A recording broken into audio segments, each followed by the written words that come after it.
Merci Wajé Kwankam d'être avec nous ce soir sur le Dico culturel à l'instant. Les 26 lettres de l'alphabet, eh bien, déclinées en termes qui pourraient toucher à la culture ou aux éléments annexes, connexes, tout ce qu'on veut de la culture. On commence par la lettre A, messieurs. Si je vous dis A comme artiste en 2 minutes, qu'est-ce que vous nous en dites?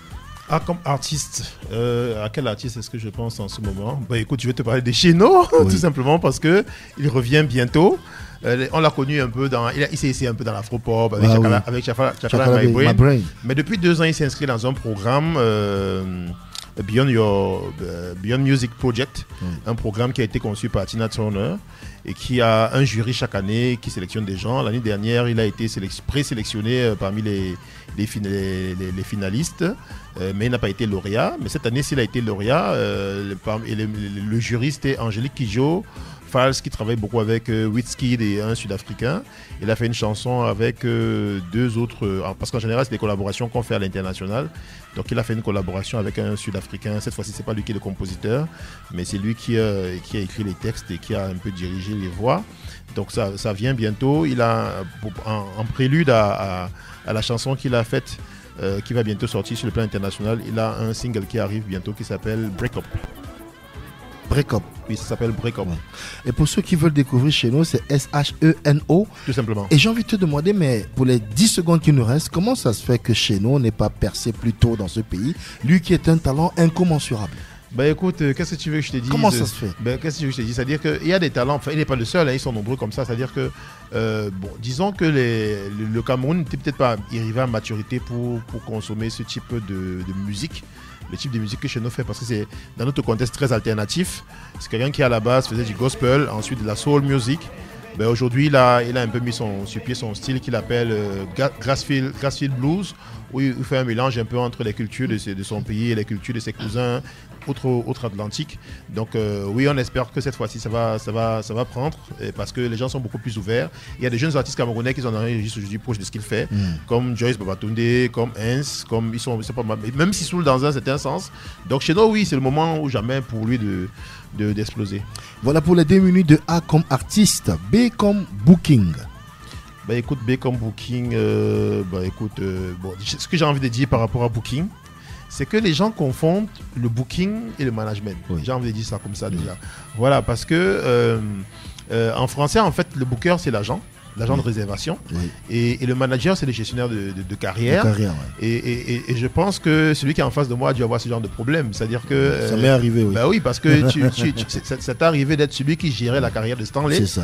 Oui. Mais je suis sûr qu'on attendait beaucoup de toi de dates, que tu cherches des dates pour qu'il puisse s'exprimer. Alors la chance qu'on avait, c'est que ça marchait très bien. Mais justement, bien sûr, parce qu'il avait un nom et il ouvrait une voie, donc il y avait quand même pas mal de sollicitations.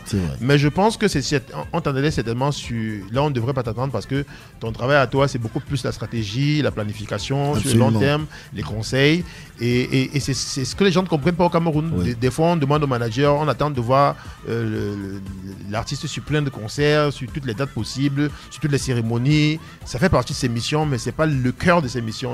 C'est pas un agent commercial. Oui, mais peut-être parce qu'il est dans notre contexte un couteau suisse qui doit tout faire. Oui, mais un manager, c'est vrai que c'est un couteau suisse, mais il faut le prendre justement comme un couteau suisse, quelqu'un qui fait beaucoup de choses, pas quelqu'un qui fait uniquement ce que vous attendez de lui faire rentrer de l'argent.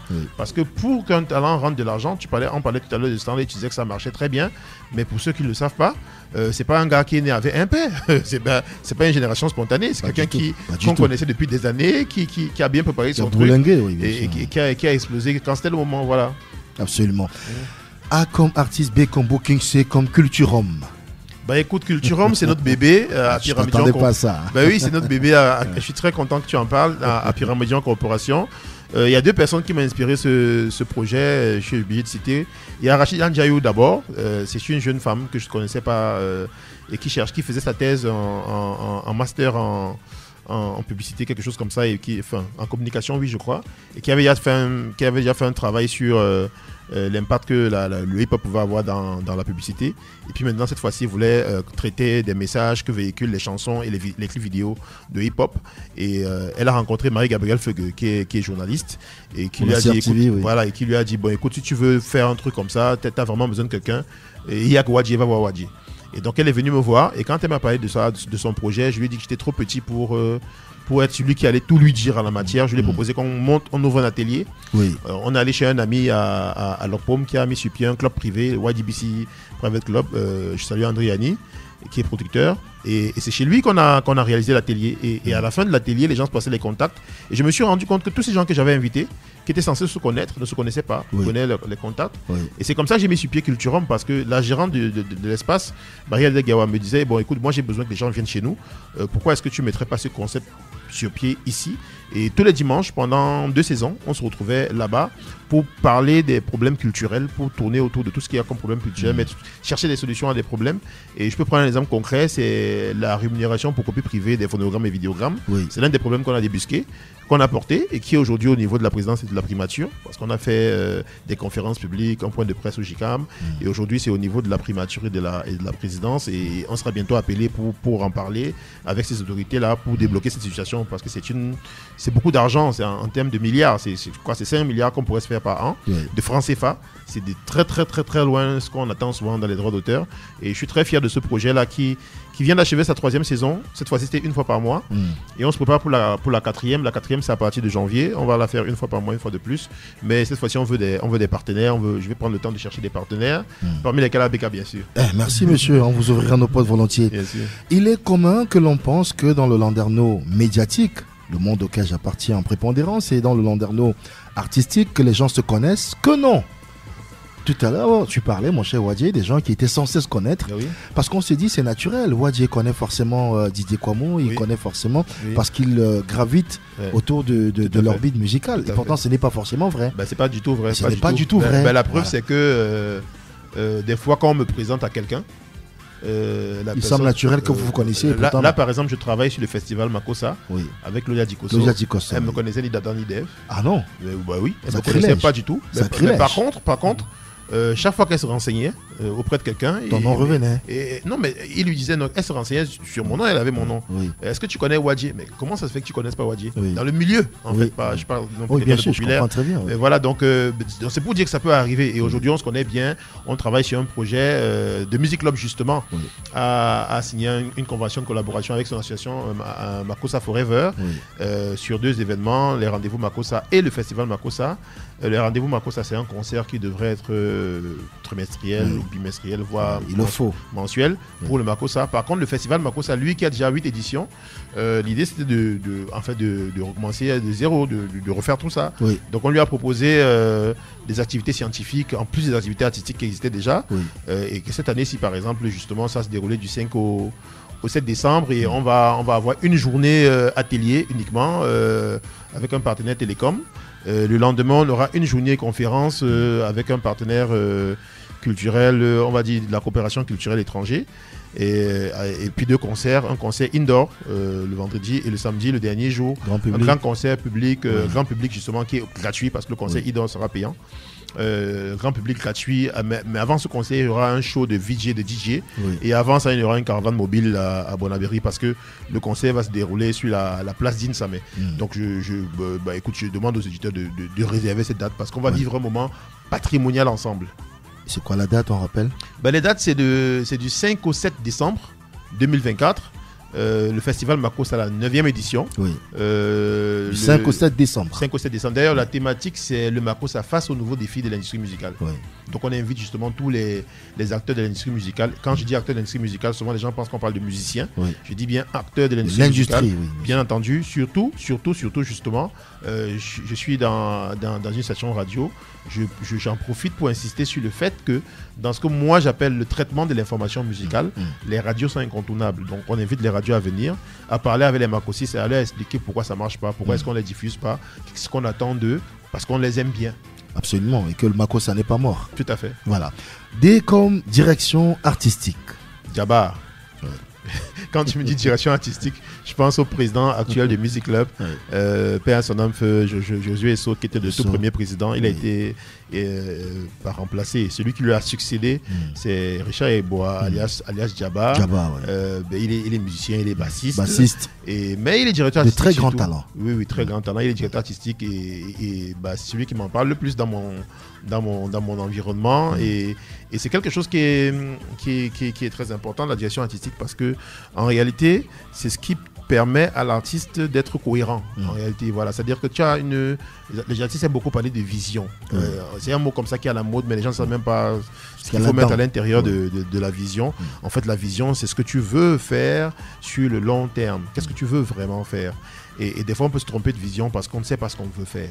Voilà, donc il faut se cultiver un peu. Quand on sait ce qu'on veut faire, on a la chance de tomber sur un manager. C'est lui qui va vous aider en écrivant ce qu'on appelle un plan de carrière. Il va transformer votre vision en un document. Plan de carrière, dire pour la première étape, voilà, est-ce que nous on va aller. La deuxième étape, voilà, est-ce que nous on va aller. La troisième étape, voilà.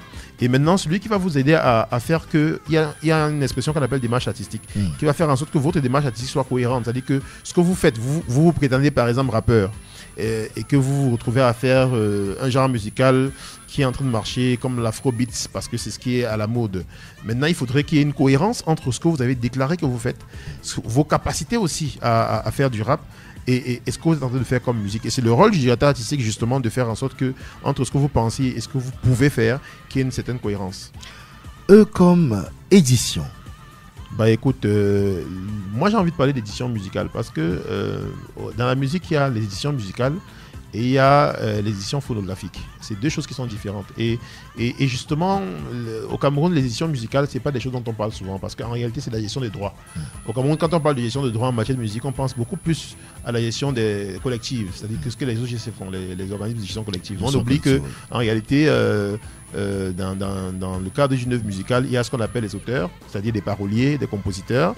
Et c'est justement des gens qui ont des droits, qu'on exploite, qu'un artiste interprète peut exploiter, qu'un producteur peut exploiter, qu'on peut exploiter dans le cadre d'un concert, qu'on peut exploiter dans le cadre des diffusions en ligne. Et pour ça, pour gérer ça, il faut justement ce que les gens appellent dans le jargon les managers des auteurs, qu'on appelle les éditeurs. C'est justement eux qui font en sorte qu'on puisse fructifier vos œuvres, les rendre performantes sur le plan commercial. Et ce qui est intéressant dans cette édition de droit-là, c'est que universellement, c'est établi la répartition des redevances. C'est-à-dire que l'éditeur a droit à 50% de ce que l'œuvre génère et les auteurs ont droit à 50%. Voilà. Donc là-bas, il n'y a pas de débat. C'est pas comme le manager d'artistes interprètes où quand on demande 50%, on dit non, c'est pas normal. En France, c'est 10%. Pourtant, on n'est pas dans le même contexte. Mais que vous soyez en France ou au Cameroun, pour les textes de chansons et pour les compositions, c'est 50-50. Écoute ce message de Didier Ebodé qui dit: le monde des Didier, émission d'utilité publique. Merci, monsieur l'invité. Il a un peu massacré ton nom dans l'écriture, mais c'est Wadji Kwankam. Voilà. Bah oui, c'est pas grave, c'est pas grave. Merci, je pense qu'il pensait à Wadji Kwankam quand il écrivait. Absolument, Wadji Kwankam. Merci, monsieur Ebodé. Merci, mon cher Ebodé. C'est le dictionnaire culturel pour de longues minutes encore avec notre invité qui est ingénieur culturel, justement. Et à présent, on prend la lettre F comme festival. Bah écoute, c'est vrai que je viens de parler du festival Makossa, c'est ce qui me venait à l'esprit. Mais il se trouve aussi que je travaille sur un autre festival, dans la même période d'ailleurs. C'est vrai que du coup les dates là ne reviennent pas tout de suite, mais ça va me revenir. Pour ceux qui peuvent aller checker sur Facebook, ils verront les dates. Après le festival Makossa, je suis engagé pour travailler sur... Tu parlais de Culturum tout à l'heure. Absolument. Il y a un monsieur qu'on appelle Guy Laroche Tangana qui m'a contacté. Il dirige une association qui s'appelle Yaga Yogo.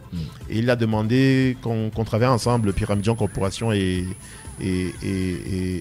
Yaga Yogo dans le cadre du Kamer Reggae Festival, le plus grand festival de reggae, le Caref justement pour les intimes, qui va sur sa 12e édition. Et pour la 12e édition, justement, il souhaite qu'on fasse un culturum spécial à cette occasion. Donc, je vais m'occuper des activités scientifiques, scientifiques et d'affaires sur cet événement. Je ne vais pas m'occuper d'activités artistiques du tout. Donc, on aura des culturums spéciaux là-bas qu'on va faire, où on va faire des débriefings un peu de ce qui se passe dans l'industrie musicale, surtout en ce qui concerne la scène reggae. Donc oui, c'est un événement qu'il faut suivre. Il faut aller déjà sur les réseaux sociaux. Vous tapez Caref, K-A-R-E-F, ou bien Kamer Reggae Festival. Kamer, ça avait un K avec un C. Effectivement. Voilà, et vous allez voir, vous aurez toutes les informations sur ce festival qui est intéressant de mon point de vue parce que il a une double ambition. Il a une ambition qui est d'abord culturelle. Vous allez remarquer comment nous on fait la bouffe là-bas. Oui. C'est différent, c'est très authentique. Comment est-ce qu'on accueille les gens là-bas? Ça se passait à l'ancien Somewhere qu'on a récupéré et qu'on est en train de réhabiliter en ce moment pour le festival spécifiquement, avant de lancer un espace culturel là-bas. Et puis aussi, il a un volet environnemental, c'est une autre de mes passions. Il a un volet environnemental. D'ailleurs, cette année-ci, le thème c'est Génération Restauration. Et donc, pour toutes ces raisons-là, c'est important d'aller à ce festival. Et le troisième volet, justement, qui m'échappait un peu, c'est le volet camping. C'est un camping festival. Donc, ça va se dérouler pendant 5 jours. Mais de l'ouverture à la clôture du festival, chaque jour à la fin, on ferme les portes du village du festival et on reste faire du camping à l'intérieur jusqu'au matin. On boit, on mange, on joue de la musique, du Nabingi, des choses comme ça. Et on prône les valeurs du reggae, peace, love, respect and unity. Pourquoi Wajé Kwankam se fait appeler en G Grand Master? Grand Master, c'est une histoire très compliquée. En fait, je ne me fais pas appeler Grand Master du tout. En fait, mon pseudonyme, c'est The Grand Master Blaster. En fait, The Grand Master Blaster, c'est mon histoire un peu avec le hip-hop, on va dire, à une époque. C'est un peu l'histoire de ma vie. Je suis un peu fan j'ai des valeurs, pour commencer par là. J'ai des valeurs. Et je tiens à mes valeurs. Je suis passé dans ce sens-là. Et les grands maîtres dans les arts martiaux, justement, sont des gens comme ça. Ce sont des gens qui sont très rigoureux avec les valeurs. Je parle des grands maîtres, pas des maîtres. C'est-à-dire que les maîtres, c'est souvent ceux qui enseignent. Et les grands maîtres sont ceux qui ont réussi à faire des élèves des maîtres. Ils passent au niveau de grands maîtres. Et il se trouve que comme j'aimais le hip-hop, j'étais fan de Grandmaster Flash, de Grandmaster Kaz. Et maintenant, pour le Blaster, c'est que on vient de parler de reggae. Alors, il y a un musicien que j'aime beaucoup qui s'appelle Stevie Wonder, qui a rencontré un autre musicien que j'aime beaucoup qui s'appelle Bob Marley et qui a été ébloui par ce musicien-là. Et il lui a fait une chanson pour lui rendre hommage qui s'appelle Master Blaster. Master Blaster, c'est un peu le maître du son. C'est celui qui arrive à transmettre des émotions à travers le son. Et une chanson que j'aime beaucoup, d'ailleurs, et qui a été souvent reprise, qui est une chanson aujourd'hui, c'est un classique de la musique mondiale aujourd'hui. Et ça me définit très bien. Et puis enfin, pour revenir dans le hip-hop, il y a une chanson qui s'appelle The Blast de Talib Kweli que j'aime beaucoup. Donc l'un dans l'autre, The Grand Master Blaster, c'est quand j'ai pas envie d'utiliser mon nom et que j'ai envie de me fondre dans ces milieux-là, être à l'aise, parce que c'est des milieux où on utilise beaucoup des noms de scène, c'est ce que j'utilise, c'est ce que je pense qui me représente. Et j'ai remarqué que des gens prennent un grand plaisir à m'appeler comme ça. Parce qu'ils te voient comme un gant. Ils raccourcissent The Grand Master Blaster en Grand Master Blaster. Tout simplement. Alors, on reste sur le G cette fois-là pour de vrai, pour Grammy Awards. Grammy Awards. Oui, c'est la nouvelle ambition des Africains, j'ai envie de dire ça comme ça.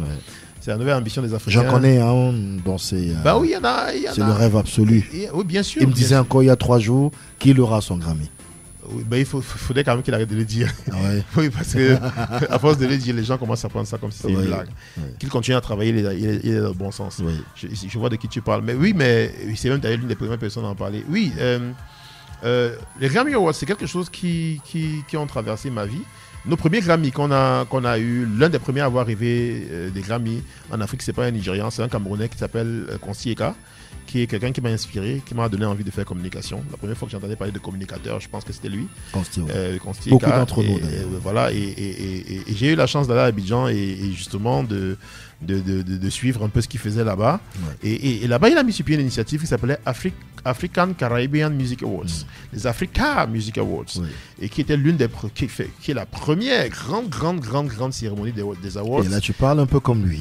Oui, c'est comme ça qu'il parlait de grosse, c'est comme ça qu'il parle, grosse Voilà, c'est quelqu'un qui m'a beaucoup inspiré. Et voilà, donc il faisait ça et ça nous a inspiré. Et derrière, lui, il a un de ses amis qui était aussi un non-ivoirien ivoirisé, voilà, on va dire ça comme ça, parce que Konsti c'est un Camerounais très adopté en Côte d'Ivoire, mais il y avait aussi un Ouest-Africain pour le coup, un Togolais, Enes Adjovi, qui s'est inspiré de son idée, j'ai envie de dire ça comme ça, et il est allé en Afrique du Sud. Lui par contre il s'est lié aux autorités sud-africaines comme Konsti était lié aux autorités ivoiriennes, et il a mis sur pied les Kora, parce que justement lui il a essayé d'être un peu plus fidèle à l'idée des Grammy, parce que les Grammy, c'est le gramophone, justement, qui est un instrument de musique très important, parce que c'est l'un des premiers instruments d'enregistrement de musique que les Américains ont utilisé. Et chez nous, il allait sur l'instrument de musique africain le plus connu, le plus populaire dans le monde, l'un des plus anciens, et facile à écrire, facile à prononcer, peu importe votre champ lexical, votre langue à la base. Kora, justement. Donc, il a créé les Kora All Music African Awards, qu'on appelle aujourd'hui vulgairement tout simplement les Kora, et qui ont très bien marché, qui sont bien passés en Afrique du Sud. Mais dès que la convention avec l'Afrique du Sud s'est rompue, bon, le festival a commencé un peu à péricliter. C'est vrai. Et puis derrière, les nouveaux Grammy aujourd'hui, de mon point de vue, c'est mon opinion en moi, ce qui est vraiment ce qui représente les Grammy aujourd'hui, c'est les Afrima.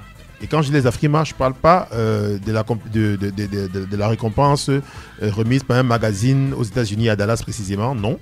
Je parle de la récompense qui est remise en Afrique, les All African Music Awards, qui est remise, qui est portée par l'Union africaine d'une part et par une communauté internationale d'autre part, dont le représentant camerounais s'appelle Wax Day. Et qui est d'ailleurs aussi... On ne le dit pas assez, mais Wax Day, sur la scène internationale, c'est quelqu'un. Oui, mais c'est quelqu'un qui travaille aussi beaucoup pour le Cameroun, les gens ne le savent pas. On le dit très peu. La plupart des nommés aux Afrima, c'est des gens qui l'a proposé parce qu'il faut bien proposer des noms. Absolument. Et derrière, on va écouter et c'est grâce à lui à Big A Entertainment, c'est lui qui a proposé les Camerounais. Tout à fait. Il y a pas mal de Camerounais qui ont été nommés et qui ont été lauréats des Grammy. Que ce soit Stanley Eno, que ce soit lui-même d'ailleurs, que ce soit Afrima, tu veux dire. Des Afrima, bien sûr, je parle des Afrima, et c'est un peu nos Grammy justement. Oui. Et maintenant, après, les gens pensent beaucoup aux Grammy parce que les Grammy, en fait, c'est quoi? C'est une organisation, la NARAS, c'est si vous voulez, l'Académie des sciences et techniques d'enregistrement de la musique, des arts et techniques d'enregistrement de la musique. C'est ça, et c'est cette académie-là qui remet chaque année, de leur point de vue, ceux qui sont de leur point de vue, qui représentent l'excellence. Et ce qui est bien avec les Grammy, c'est que la notoriété, contrairement à ce que les gens pensent, la notoriété, les performances commerciales, le fait de faire des disques d'or, ça ne compte pas du tout au Grammy. Oui. Au Grammy, ce qui compte, c'est la performance que tu as fait. Et d'ailleurs, vous allez remarquer que au dernier Grammy Awards, à la catégorie Global Music, qui intéresse beaucoup les Africains, la chanson qui a été plébiscitée, la chanson sud-africaine qui a été plébiscitée, n'avait pas autant de vues que la chanson de Burna Boy qui a des milliards de vues. Voilà, donc ça compte pas du tout. Oui. Donc maintenant, tout le buzz que vous pouvez faire, peut-être pour vous faire remarquer, c'est vrai, des membres de l'académie, c'est possible, mais la vraie astuce pour ceux qui sont intéressés, pour ceux qui pensent que nous on pourrait leur donner les conseils en la matière, puisqu'on nous on fait quand même un peu d'ingénierie culturelle, on a essayé d'étudier les trucs, mais la vraie clé des Grammy, contrairement à tout ce que les gens peuvent imaginer, la vraie clé des Grammy, c'est de sortir sa chanson aux États-Unis. Oui. Voilà la clé des Grammy. C'est ça. Si vous ne sortez pas de chanson aux États-Unis, vous avez très peu de chances d'être connu. Les Grammy, c'est quand même quelque chose qui a été créé là-bas, dans leur contexte. Donc il faut que ça arrive là-bas. Ils font du for us by us pour eux. Oui, mais il faut que les gens écoutent. Mais il y a plusieurs catégories. Oui. C'est-à-dire que même si c'est pour eux, quand on dit catégorie, ils ont créé une catégorie musique africaine. Pour les Africains, oui. Par exemple, voilà. Et d'ailleurs, les trophées n'étaient pas remis au même moment que. Je vais vous dire, la catégorie musique africaine. Voilà, c'est la catégorie African Music. C'est pas la meilleure musique africaine. C'est pas par exemple la meilleure chanson africaine. C'est un Grammy for the Best African Song. C'est pas la meilleure chanson africaine de l'année. Non.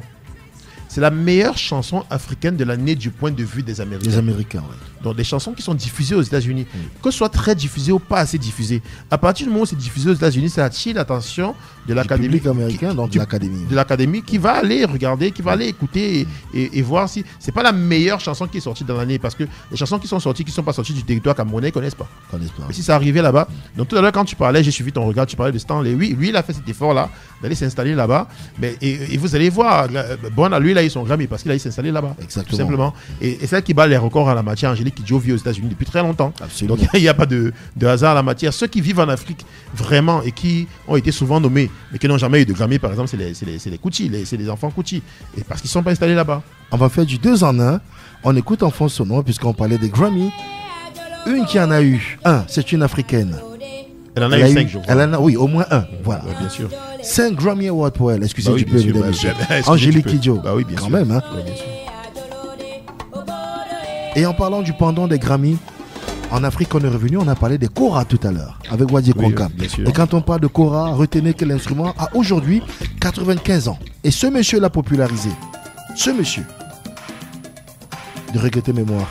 Mori Kanté, l'homme qui s'habillait toujours en blanc. Absolument, toujours en blanc. Immaculé, Mori Kanté. Aujourd'hui, il y a un jeune homme qui essaie de suivre cette voie-là en popularisant la Kora et qui l'a rendu même, j'ai envie de dire, sexy, branché et tout. Il s'appelle Sidiki Diabaté, qui vient de perdre son père d'ailleurs, Toumani Diabaté, qui lui, Toumani Diabaté a déjà eu un Grammy, avait eu un Grammy Awards. Voilà. Et il faut savoir aussi que Sidiki Diabaté s'appelle Sidiki Diabaté comme son grand-père, le père de son père. Qui lui-même était qui est tout simplement le plus grand joueur de Kora de l'histoire. Oui, voilà. Quand même. Donc Sidiki Diabaté, c'est pas n'importe. Enfin, le petit-fils, c'est un peu le successeur du grand-père, même si lui n'a pas encore eu son Grammy comme son père. À ceux qui insistent pour nous parler, les amis, nous préférons vous parler pour le moment. Avec Wadji Kwankam. Et si je te dis H comme hip-hop?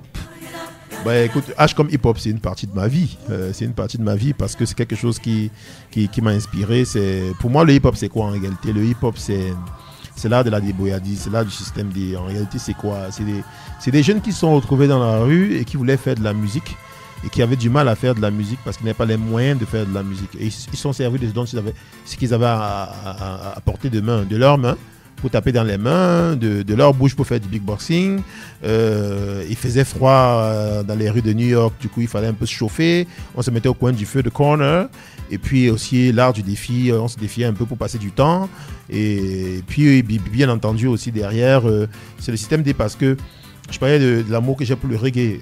Il y a un DJ qui s'appelle DJ Kool Herc, qui est en réalité un Jamaïcain qui est encore vivant d'ailleurs, qui est un peu le créateur de cette histoire-là parce qu'il allait animer une fête de sa sœur qu'on appelait les block parties et qu'à la fête de sa sœur justement, pour les parties d'ensemble, comme on disait quand t'es petit, il y avait les parties d'ensemble des chansons, les breakbeats comme disent les Américains. Bon, à ces parties-là, il faisait bouger les platines, il revenait tout le temps dessus, il scratchait comme on dit aujourd'hui pour que les parties animées continuent de rester et que la fête continue. Et c'est un peu comme ça que cette affaire-là est née il y a un peu plus de 50 ans aujourd'hui. Et c'est quelque chose que j'aime beaucoup parce que grâce à ce système déjà au Cameroun, ça permet à pas mal de jeunes de s'en sortir, de devenir quelqu'un, de se faire un nom, de travailler même en entreprise. Je connais des gens du hip-hop aujourd'hui qui sont à l'Africa Foot par exemple. Voilà, donc le hip-hop c'est quelque chose de très important. Il mène à tout. Qui mène à tout, qui mène au cinéma par exemple. Will Smith, qui était l'une de mes idoles, qui a eu un Grammy Award justement, a eu un Oscar en venant du hip-hop. Ice-T, beaucoup de gens ne savent pas que le mec que vous voyez dans la série télévisée, c'est un rappeur à la base. Ice Cube, c'est un rappeur à la base. Ils sont nombreux, même des blancs, comme peut-être Mark Wahlberg d'aujourd'hui, qui est un acteur, mais c'était de Marky Mark à l'époque, c'était un rappeur. Ils sont nombreux comme ça. Tyrese, Rakim, tout ça. Bien sûr, 50 Cent aujourd'hui, c'est un mec qui produit beaucoup de séries télévisées, qui produit des films, des choses comme ça. Donc on peut partir Snoop Doggy Dogg. Snoop Dogg, c'est Snoop quoi. C'est Snoop. C'est simplement. C'est un univers à lui tout seul quoi. Absolument. Voilà. Le dico culturel avec Wadji Kwankam ce soir. En J, la lettre J. Devinez.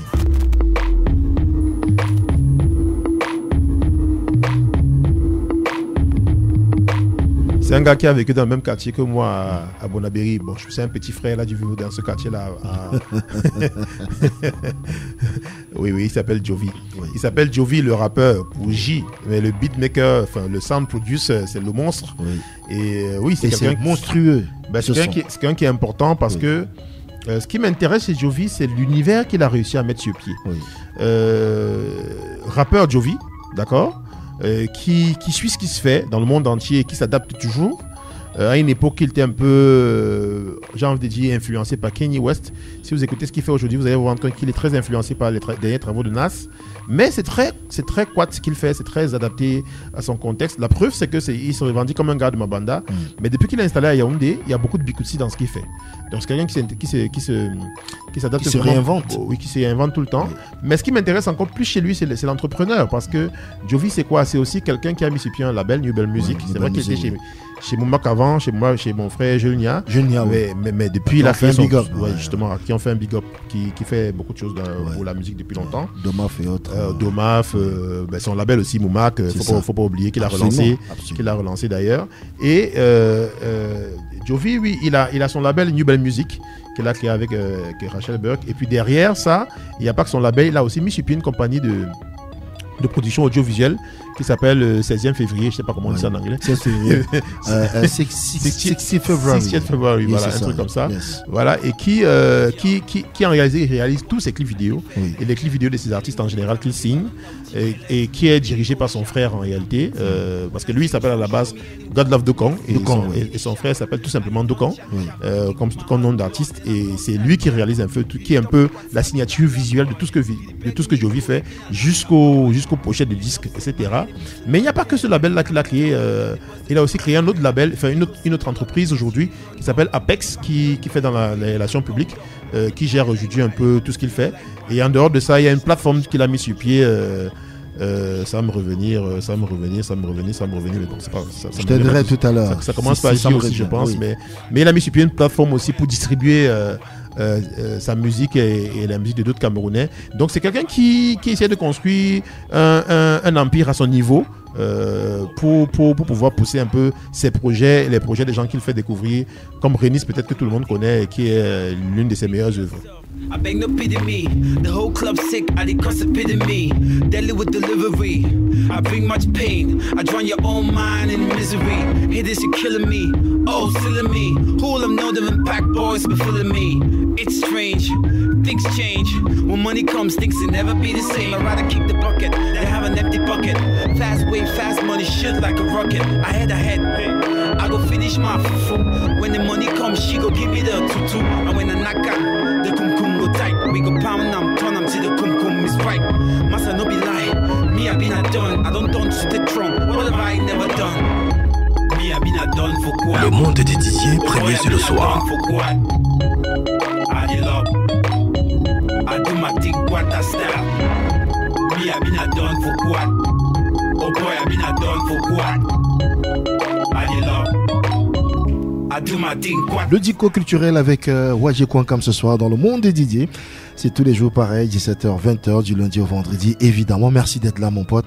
C'est un vrai plaisir. Merci. On va aller chercher une autre lettre de l'alphabet juste derrière le J. Généralement, il y a le K, mesdames, messieurs.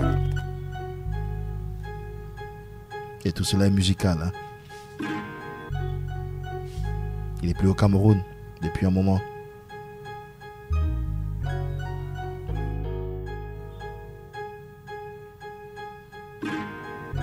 Et le premier couplet est assuré par le professeur.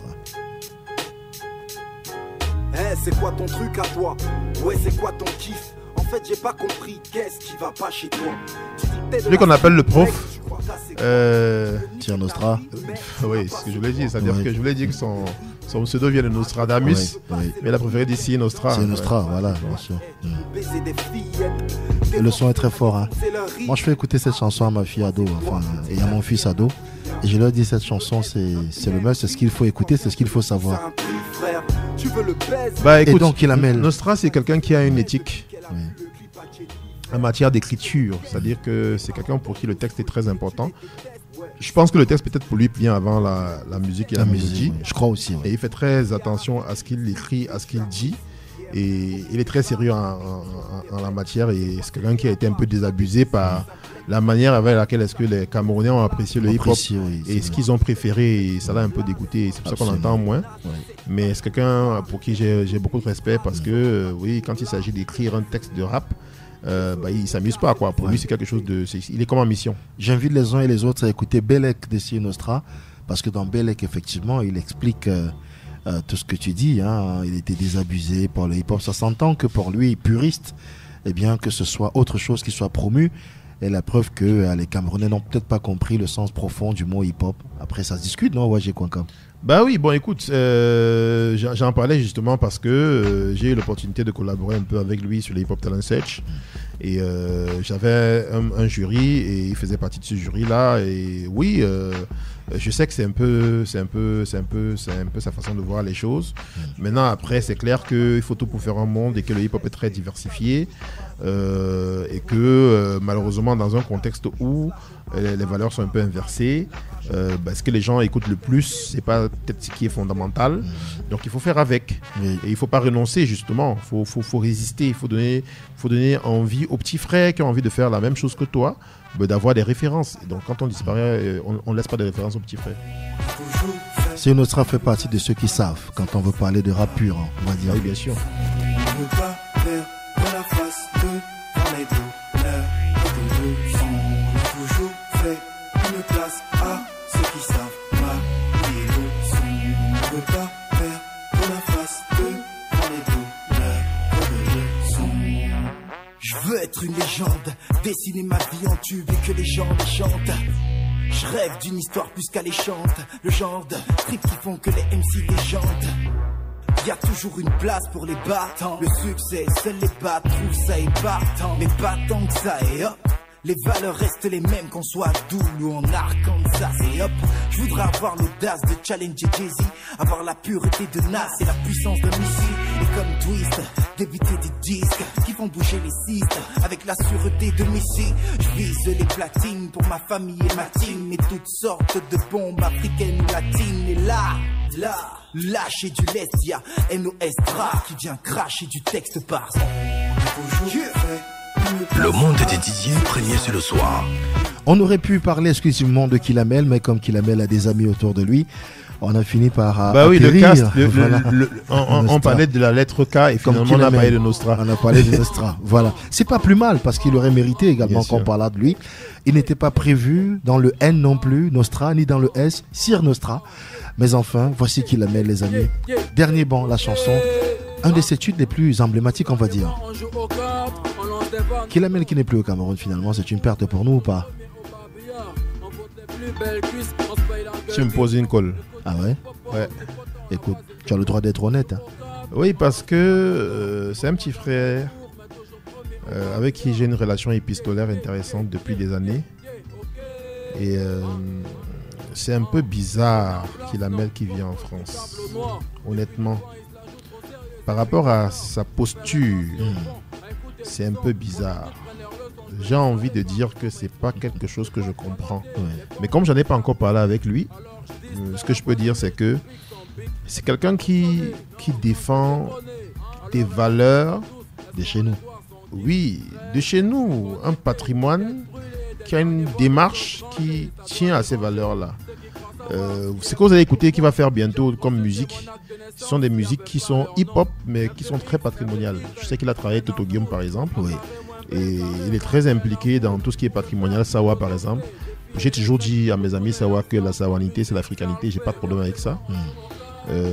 Donc oui, c'est quelqu'un qui défend tellement ses racines, son terroir, qu'un villageois d'Aquanor à Paris, je trouve c'est un peu bizarre. Je vois un peu ces vidéos qu'il fait signer un peu comme des gags où il mange de ndolé dans les restaurants, des choses comme ça. Pourquoi pas? Mais pour moi, il aurait pu mieux faire, c'est ça? C'est pas qu'il aurait pu mieux faire, ça c'est un jugement de valeur. C'est que il y a un combat à mener, tu es dans ce combat. Si tu fais partie des généraux, tu restes dans le combat. Ça c'est mon point de vue. Voilà, maintenant après chacun a droit à sa trajectoire. Est-ce que c'est une question de cohérence? Oui, c'est une question de cohérence pour moi. C'est-à-dire que tu vends quelque chose aux gens. Tout à l'heure, on parlait de 50 Cent. 50 Cent, c'est un mec qui a fait du gangster rap. Et dès qu'il a commencé dès que la vague gangster rap est partie, elle est partie avec lui. Peu importe ce que les gens vont raconter. Mais après, le deuxième, troisième album, c'était mort. Il n'arrive à rien faire dans la musique. Maintenant, après, il a produit des films. Comme il avait un peu d'argent, il a fait des films avec des kiffs comme on veut faire là, avec des stars, les Pacino, les De Niro. Et ça a raté, tout ça n'a pas marché. Il a même dû déposer le bilan. Oui. Et son succès est revenu quand il a fait la série Power. Et c'est quoi la série Power justement? C'est des histoires de gangsters. Donc tant qu'il est resté fidèle à ces histoires de gangsters, ben écoute, ça marche. Power, ça marche. Derrière Power, c'est de la fiction. Il est tombé sur une histoire qui est vraie. BMF, Black Mafia Family, une histoire qui existe vraiment. Et deux frères qui étaient des trafiquants de drogue, qui ont contrôlé un peu les États-Unis. Et les deux sont encore en prison d'ailleurs. Il est tombé sur le fils d'un des deux. Et il lui a proposé de jouer dans la série télévisée le rôle de son père. Et vous voyez bien que tant qu'il est resté cohérent à ce qu'il vend, à ce qu'il dit, à ce qu'il connaît, parce que lui il a une histoire qui est proche de ça, ben ça marche. Et quand il est sorti de là, ça marchait pas. Donc 50 Cent a été aussi cohérent que Kilamel, l'est un peu moins maintenant. 50 Cent a été aussi un peu moins cohérent à une époque. Oui. Moi, je trouve que l'exil n'est pas très cohérent par rapport à sa démarche. Oui, en ce qui concerne. Mais je suis sûr que s'il fait du rap, il va toujours rester cohérent dans ses termes, dans ses textes. Oui. Maintenant, après, Kilamel, quand même, c'est quelqu'un qui va au-delà de ses textes. D'ailleurs, je peux te donner une petite confidence, c'est que mes enfants portent des prénoms africains, parce que je suis africaniste, et Kilamel aussi l'est. Et je me souviens qu'on en avait souvent parlé. Et quand je parlais du nom de mon fils, Kimani, tout ça, lui, quand il a eu sa fille, il m'a dit, bon, écoute, ma fille s'appelle Edira.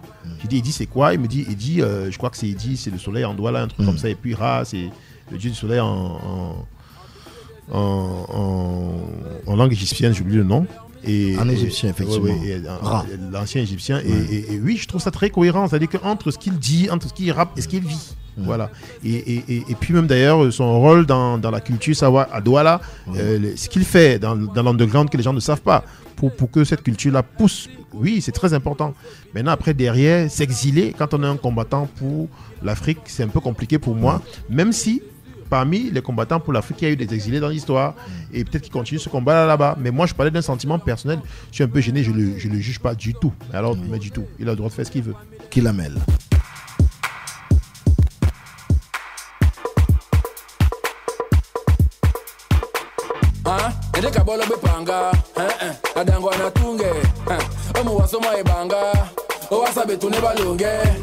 Là par exemple, voilà, ça c'est mon Kilamel. Ça c'est mon Kilamel. C'est le mec que, oui, les gens disent tu rappes en français, tu te prends pour un français, tu rappes comme Booba, tu veux jouer au Booba, les choses comme ça. Mais quand il fait ça, il n'y a pas de Booba. Bouillaté, c'est la chanson pour ceux qui veulent la retrouver. Vous tapez simplement sur les comptes Kilamel et puis vous pourrez l'écouter, la télécharger légalement également. On est toujours en plein dans le dico culturel avec Wajé Kwankam. Est-ce que c'est un exercice qui te fait du bien, Wajé Kwankam? Écoute, je m'en doutais un peu que ça allait me faire du bien, mais j'ai envie de dire que je kiffe parce que souvent les gens me demandent c'est quoi un ingénieur culturel, mais je pense qu'ils ont une idée là maintenant. Parce que définir les termes c'est une chose, c'est bien cela. Mais après derrière, bon pas démontrer, mais oui, mais montrer que c'est ça qu'on fait. Voilà. En L comme live. Ouais, le live c'est. Bon, tu parles live L-I-F-E-O-L-I-V-E. L-I-V-E, le live. Voilà, le live. À The Music Club, nous on dit rien ne vaut le live. R-N-V-L-L. Voilà, c'est un hashtag qu'on a. Rien ne vaut le live. Rien ne vaut le live. Parce qu'on en avait. Mais pourquoi? Parce que le live, justement, c'est quand ça vit. Et la musique, quand ça vit pas, c'est pas bien. On parlait de Stanley, justement, je lui rends hommage maintenant là-dessus pour ça. C'est l'un des rares rappeurs que j'ai vu aller dans des émissions où tout le monde fait du playback et lui, il joue, il vient avec des instruments de musique. Il a toujours insisté là-dessus. Mais bien sûr, parce que la musique, ça doit vivre. C'est la preuve qu'il est bien éduqué, le garçon. C'est-à-dire que la musique, ça doit vivre. À un moment donné, on faisait trop de playback au Cameroun. Et encore que le playback, si on fait bien le playback, ça peut ne pas être si problématique que ça. Mais nous, on faisait le playback intégral où les gens venaient faire de la singerie. Devant un public, non, moi je suis pas du tout d'accord avec ça, et donc ça part en live quand les gens commencent à faire trop de playback pour moi, voilà, donc c'est pas mal dit, hein. C'est joli ça, et en plus on est en live en plus là maintenant. Absolument, on est en live, et ça c'est pas mal, je retiendrai celle-là, voilà. Ça part en live quand les gens se mettent à faire du playback, alors voilà. Ça je m'y attendais pas, franchement bravo. Et si je disais en M, Minac, ministère des Arts et de la Culture. Oui, c'est notre. Bon, mon aîné Sam Bende n'aime pas qu'on parle de tutelle. Il dit que c'est pas le mot, parce que la tutelle, c'est en réalité, ils sont la tutelle des établissements culturels publics. Par exemple, le Centre culturel camerounais était établement sous la tutelle du MINAC. Nous sommes des administrés, nous sommes pas. Voilà, c'est comme ça qu'il voit les choses et il a plutôt raison. Mais je vais utiliser le terme conventionnellement. J'ai envie de dire ça comme ça, tutelle. Oui, c'est le département du gouvernement camerounais qui régit un peu la vie des artistes au Cameroun. C'est le ministère des Arts. Et j'ai envie de dire une partie de la vie culturelle. Pourquoi? Parce que c'est vrai que ça emmerde les fonctionnaires quand je dis ça. Parce qu'au Cameroun, en réalité, on a un ministère du tourisme. Le tourisme, c'est la culture. On a un ministère de la communication c'est la culture. On a un ministère de l'artisanat. L'artisanat, c'est la culture. Donc pour moi, pour avoir une vraie politique culturelle cohérente du gouvernement, il faudrait un comité interministériel avec le ministre des Arts et de la Culture, le ministre du Tourisme, le ministre de la Communication, etc. Un peu comme en France. Oui. Voilà. Et autre chose aussi que j'ai envie de dire, c'est que le pays qui a su utiliser la culture, on en parlait un peu hier en parlant de soft power, le pays qui a su utiliser la culture comme un instrument de domination mondiale pour faire passer sa civilisation, pour faire passer ses idées. C'est les États-Unis, justement, qui a utilisé ça comme soft power. Et aux États-Unis, il n'y a pas de ministère de culture. Voilà, il n'y a pas de ministre de la culture. Voilà, donc on n'est pas obligé d'avoir un MINAC si on veut bien faire les choses.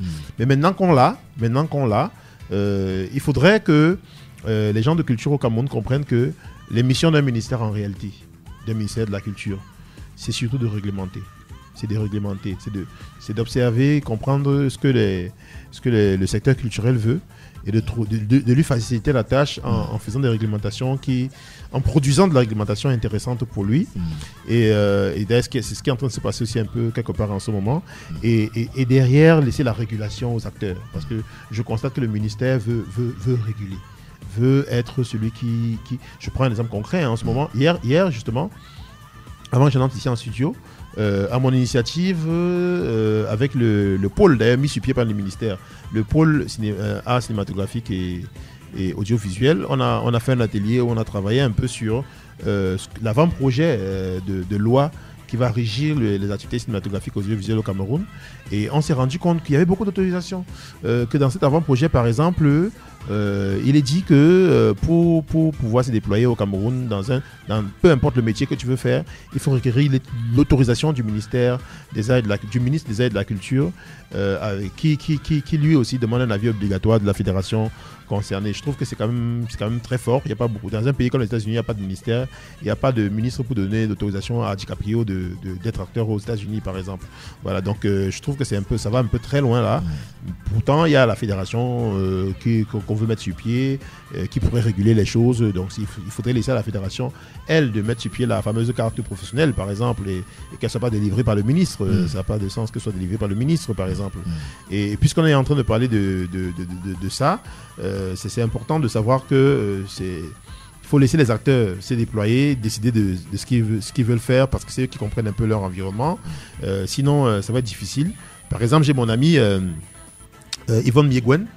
J'ai envie de parler d'elle, qui est réalisatrice, mais qui est aussi productrice de films, et qui d'ailleurs vient de co-réaliser un film qui s'appelle Chronophile avec Aboka Sidiki, et dont la première aura lieu ce dimanche-ci à 18h au cinéma L'Éden, qui est un cinéma promu par un Camerounais, un cinéma dimanche 8 septembre. Dimanche 8 septembre, un cinéma capté 100% camerounais. Oui, donc ce couple de réalisateurs, Yvonne Miegwen et Aboka Sidiki, ont fait un beau film qui s'appelle Chronophile.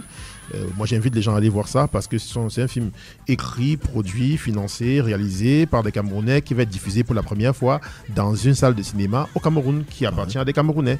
Donc c'est très important. Et si on met beaucoup de cale dans le déploiement des acteurs de l'industrie cinématographique, des événements comme ça n'auront pas lieu, parce que ça fait trop d'autorisations à avoir. Vous êtes dans le monde des DJ, évidemment.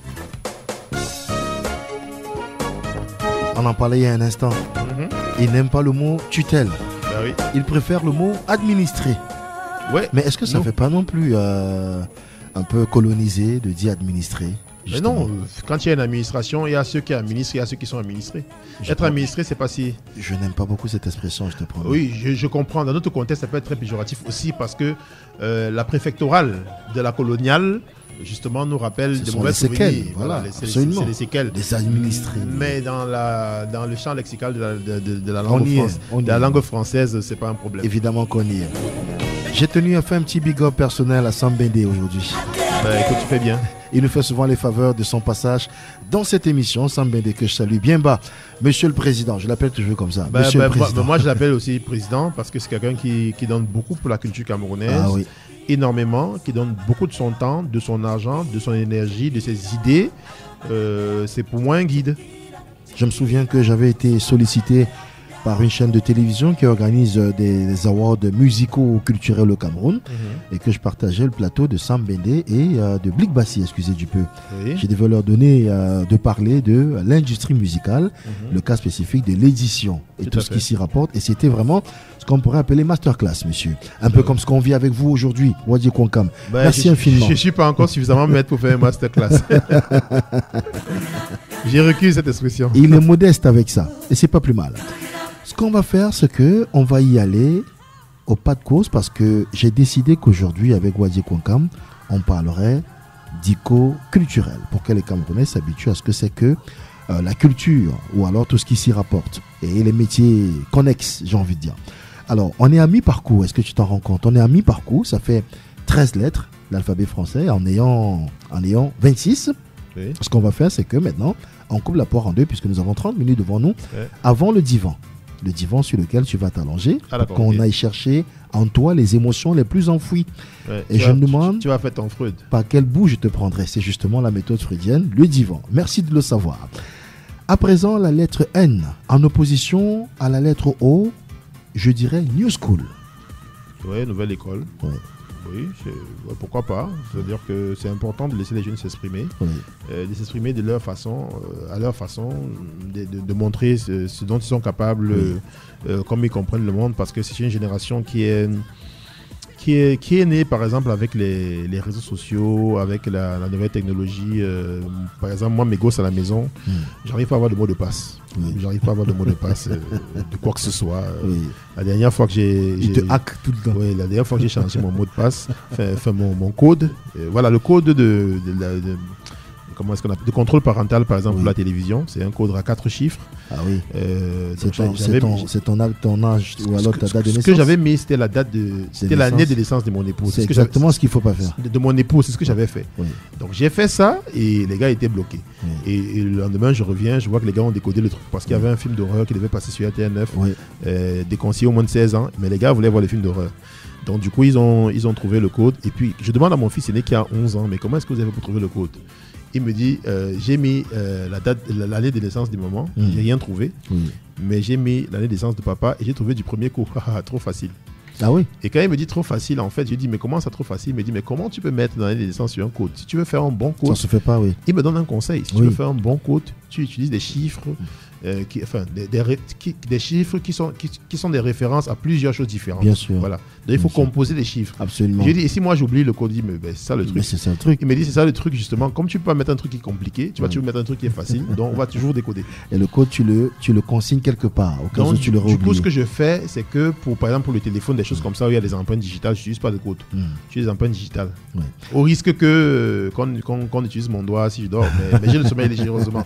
Et la New School, en ce qui concerne la musique au Cameroun spécifiquement, est-ce qu'elle n'est pas en conflit tout le temps avec, et la lettre O s'invite, avec la old school, par exemple? Bon, c'est quoi la new school, c'est quoi la old school? C'est à toi de me le dire. Ben justement, c'est-à-dire que je pense que là, on est dans un problème d'inculture. Parce que l'expression new school a été popularisée par les gens du hip-hop pour parler d'une musique de la fin des années 80 vers le début des années 90. Pourquoi?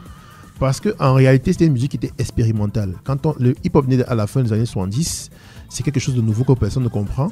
Et après, ça commence à s'industrialiser avec des labels qui naissent, etc. Et justement, entre la fin des années 80 et le début des années 90, il y avait beaucoup de créativité. Il n'y avait pas, j'ai envie de dire, des styles forts. C'est-à-dire qu'il y avait des styles qui naissaient tous les jours. C'est l'époque qu'on appelle old school, justement, aux États-Unis. Et justement, après eux, tu as des gens qui sont venus avec des styles affirmés. Par exemple, il y a un rappeur que tout le monde connaît qui s'appelle Busta Rhymes, qui faisait partie d'un groupe qui s'appelait Leaders of the New School. Et ce groupe-là, en réalité, ça avait une éthique, travaillait sur un genre de beat en particulier. Il s'appelait des gars de la New School. Donc, quand on parle en musique en général, d'old school et new school, en fonction des genres musicaux, ça parle de certaines époques. Et il y a des gens qui vont vous dire non, on doit s'adapter à des contextes. On ne peut pas faire ça. On peut pas faire ça parce que pour toi qui es un ancien, si je te dis New Jack Swing, ça te rappelle quelle époque la New Jack Swing? La New Jack Swing. Dans les années 70 ou pas? Non, plus jeune que ça. Après, non. New Jack Swing, par exemple, Blackstreet, Blackstreet, oui. Blackstreet. Remember the time de Michael Jackson? Ah oui, dans les années, fin des années 80. Voilà, fin des années 80, début des années 90. 90, donc tu vois que c'est New Jack Swing, c'est pas les années 2000. De Oui. toutes les façons, quand tu disais 70, tu pensais pas aux années 2000. Ah oui, bien sûr. Voilà, donc il n'y a pas de New Jack Swing de chaque époque. Oui. Voilà. C'est comme il n'y a pas de New Jack Swing de chaque époque, il n'y a pas de New School de chaque époque. Ça peut pas être possible. Donc si on veut déterminer c'est quoi la New School au Cameroun, c'est forcément sur le plan artistique. C'est-à-dire que si on écoute la musique camerounaise, peut-être par genres musicaux, si on prend le hip-hop camerounais, si je fais un parallèle, entre le hip-hop américain et le hip-hop camerounais, pour parler de old school et de new school, je dirais que la old school au Cameroun, ça va jusque dans les années 90. Parce que jusque dans les années 90, jusqu'à la moitié des années 90, tu as une manière de rapper, les Big Busy et consorts, qui est très influencée par ce qui vient de l'étranger. Voilà. Maintenant, après, pour moi, on parlerait de new school. C'est pas les gens qui viennent d'arriver là. Non. La new school, pour moi, c'est justement les Bantu Possi, c'est des gars comme ça qui viennent avec un rap un peu villageois, qui assument l'accent camerounais, qui est différent. C'est très cohérent. Pour moi, c'est autre chose. Oui. Donc, du coup, par exemple, c'est pas chaque nouveau qui arrive. Mais non, du tout. Mais non, du tout. Maintenant, il y a un terme que les gars utilisent aujourd'hui. Je suis plutôt d'accord avec ça. Ils appellent ça nouvelle géné. Oui. Nouvelle géné, pour dire nouvelle génération. C'est plus cohérent. Et la nouvelle géné, justement, c'est des gars du rap des années 2020. C'est vraiment, vraiment, vraiment récent. C'est pas des gars que je connais beaucoup. Voilà. C'est des gars très jeunes. T'es pas obligé de le dire non plus. Comme Stifler, non, mais je connais pas beaucoup les représentants de ce mouvement, mais j'en connais quelques-uns. Pour dire que je suis pas un expert de ce mouvement en fait. J'en connais quelques-uns. Ça n'avait rien à voir avec une vanne. Mais non, pas du tout. Pas du tout. Ouais. Maintenant après. Malheureusement pour nous, et ça c'est important pour moi quand on finisse avec cette histoire-là, dans ce sens-là, c'est que tu as la paresse de la critique musicale. Les blogueurs ont remplacé les critiques, et du coup il n'y a pas la critique musicale. Je parle de la critique dans le sens, bien entendu, d'analyser les textes et de proposer des choses. C'est ça. Et du coup, je vais te dire pourquoi est-ce qu'il y a un problème avec la critique musicale, surtout dans le rap camerounais. Du coup, ce que les Stanley, Malox, bref, tu as une époque où tu as Boudor, Khotal, Valsero, les 4 leaders, la Tony Nobody, voilà. Tu as une époque comme ça, ils sont dominants, pas seulement dans le rap, mais au-delà du rap, ils sont vraiment dominants. Maintenant, après, tu as une époque, tu as une génération qui débarque. Stanley en premier, derrière les Malox qui suivent, Franco, je crois qu'il y en avait 4 autres. Stanley, Malox, Franco, j'oublie le 4e, ça va me revenir. Non, je ne mettrais pas Ténor. Non, il est un peu plus récent. Donc pour moi, il suit le mouvement en fait. Pour moi, il suit le mouvement. Mais vraiment, je vais retrouver. Ce qui apporte une nouvelle, une nouvelle vibe, non, je ne vais pas dire ça, mais quand même. Oui, une nouvelle vibe. Mais justement, pour moi, c'est une génération qui vient avec quelque chose qui est nouveau au-delà de l'artistique. C'est ce que je voulais dire. Oui. Stanley, c'est le mec qui vient avec. Les labels existaient avant lui. Je ne sais pas que ça n'existait pas avant. Oui. Mais c'est le mec qui vient avec le côté rap business. Il y a le rap, il y a le business. Show business. C'est pas juste le show pour la passion. Ou bien c'est pas juste le business pour se faire des sous. C'est les deux vraiment qui vont ensemble. Stanley No, Modern Empire. Par exemple, la chanson MP, ce qui est intéressant avec la chanson MP, c'est que derrière il y a un business. Il y a un business, on est hyper, je crois, un truc comme ça. C'était pas impère la chanson, c'était autre chose qui était mis sur le t-shirt. On est hyper. Donc il y a cet environnement-là qui est créé. L'image, les clips vidéo existaient avant lui. Oui, bien sûr. Les Pipiou, on leur rend hommage, les NS Pictures. Les produits dérivés. Les NS Pictures, ça existait avant. Mais le travail qu'il a fait avec Chamac, c'est autre chose. Oui. C'est-à-dire qu'ici, le clip vidéo n'est plus simplement des images d'ambiance. Oui. Non, c'est quelque chose qui vient valoriser une musique et qui est un produit à part entière. C'est-à-dire que la chanson Impère a fait son buzz, le clip vidéo de Impère a fait son buzz. 2 buzz qui sont, j'ai envie de dire, différents. Qui servent la même cause. Mais bien sûr, pour les audiophiles, déjà, les gars de la rue, les vrais reconnaissaient. Maintenant, après, pour les vidéophiles, les gens qui aiment l'image, il y avait autre chose. Et d'ailleurs, il y a une critique célèbre, je me souviens de... comment est-ce qu'elle s'appelle la Fosso là encore? Céline. Pardon? Céline. Ben oui, Céline Fosso, justement, a fait une critique dont je me souviens, qui était un peu... Comment on dit ça? C'était de la critique dans le sens que il y a ce qu'elle avait apprécié, ce qu'elle n'avait pas apprécié. Je me souviens de ce qu'elle n'avait pas apprécié dans le sens de ce que, quand elle parlait de Sexy Makero, elle disait, comme elle est une fille qui est branchée, elle disait, je voulais voir, j'ai pas assez vu les Sexy Makero. Mais ce que je veux dire par là, c'est quoi justement? C'est que il a donné cette opportunité-là. Avant ça, il n'y avait pas ça. Il n'y avait pas les gens qui venaient critiquer un clip vidéo, ce que je veux dire par là. Il y a eu tellement d'attentes autour du clip vidéo de Impère, pas de Stanley, de Impère justement, parce que c'était une œuvre à part entière qui apportait quelque chose. Et justement, je dis que c'est un problème qu'on n'ait pas eu suffisamment de critiques musicaux qui parlent, qui écrivent, Parce qu'ils auraient dit, eux, les critiques musicaux, c'est quoi la nouvelle génération là qui est en train d'arriver, c'est quoi ce qu'ils ont inscrit. Il n'y a pas de nom à ça. Il n'y a pas de nom à ça, malheureusement. Il n'y a pas de nom à un père, à ça sort comme ça sort, à coller la petite. Il n'y a pas de nom à ce mouvement-là très fort qui est venu, malheureusement. Et je trouve que c'est dommage. Sexy Makiro, overdone and with the boy that wanna lap you roll. Jean-Michel Gang, Mama Marigo. Jobolos, viens, on va au beignet haricot, yeah. Yeah, Malik, chop, chop, chakak, kubi, zing, zing. Fab, fab, don't petite sir, I go take you for la camp. Work that body, give you some cam. Charlotte Panda, I go marry you. Welcome. Tu veux du fun, du bon humour et de la bonne humeur. Viens dans le monde de Didier. Bienvenue à ceux qui arrivent à l'instant. Et bien seulement des Didier, c'est sur ABK Radio. C'est tous les soirs pareil. Ce soir, mon invité est un génie de la culture. Même si c'est vrai qu'il s'interdit de se présenter comme tel, il préfère simplement dire qu'il est Wadje Konkam. Et nous, ses amis, nous l'appelons The Grand Blaster. Mais écoute, un ingénieur culturel accompagne les génies. C'est pas moi les génies, c'est eux les génies. Des grands Master Blaster. Mais on a également derrière des génies, des gens géniaux, forcément. Bien sûr. Et ben voilà, vous en faites partie, mon cher ami. Merci. On continue notre balade à travers le dico culturel et je suis content que les auditeurs apprécient. D'ailleurs, les messages très nombreux en témoignent. Je ne saurais vous dire nommément merci. Mais toutefois, merci à tous, merci à toutes, merci infiniment. Toujours de vous souvenir, si vous êtes en voiture, ceinture de sécurité bien attachée. Parce que chez nous, malheureusement, en agglomération, on oublie qu'il faut se mettre une ceinture de sécurité. Hein, Wadje, voilà. Hein. Ah oui, c'est important. C'est très important, les amis. Encore qu'il y a des secousses dans l'émission. La route ne tue pas, mais c'est nous qui tuons. Ah oui, j'aime cette phrase. En paix ce soir, dans le dictionnaire culturel, paix comme pressbook, monsieur. Ouais, le pressbook. Pressbook. Le fameux pressbook. Le fameux pressbook. En fait, c'est quelque chose que... J'aurais des anecdotes à raconter sur le pressbook. Oui, bien sûr, bien sûr. Dans le milieu de la culture, les gens oublient souvent d'en faire. C'est un problème parce que le communicant, dans le grand sens du terme, le journaliste, le spécialiste du traitement de l'information, l'animateur, celui qui va vous donner de la chaleur, qui va apporter... une plus-value, voilà, c'est le terme que j'ai cherché, une plus-value à ce que vous vendez.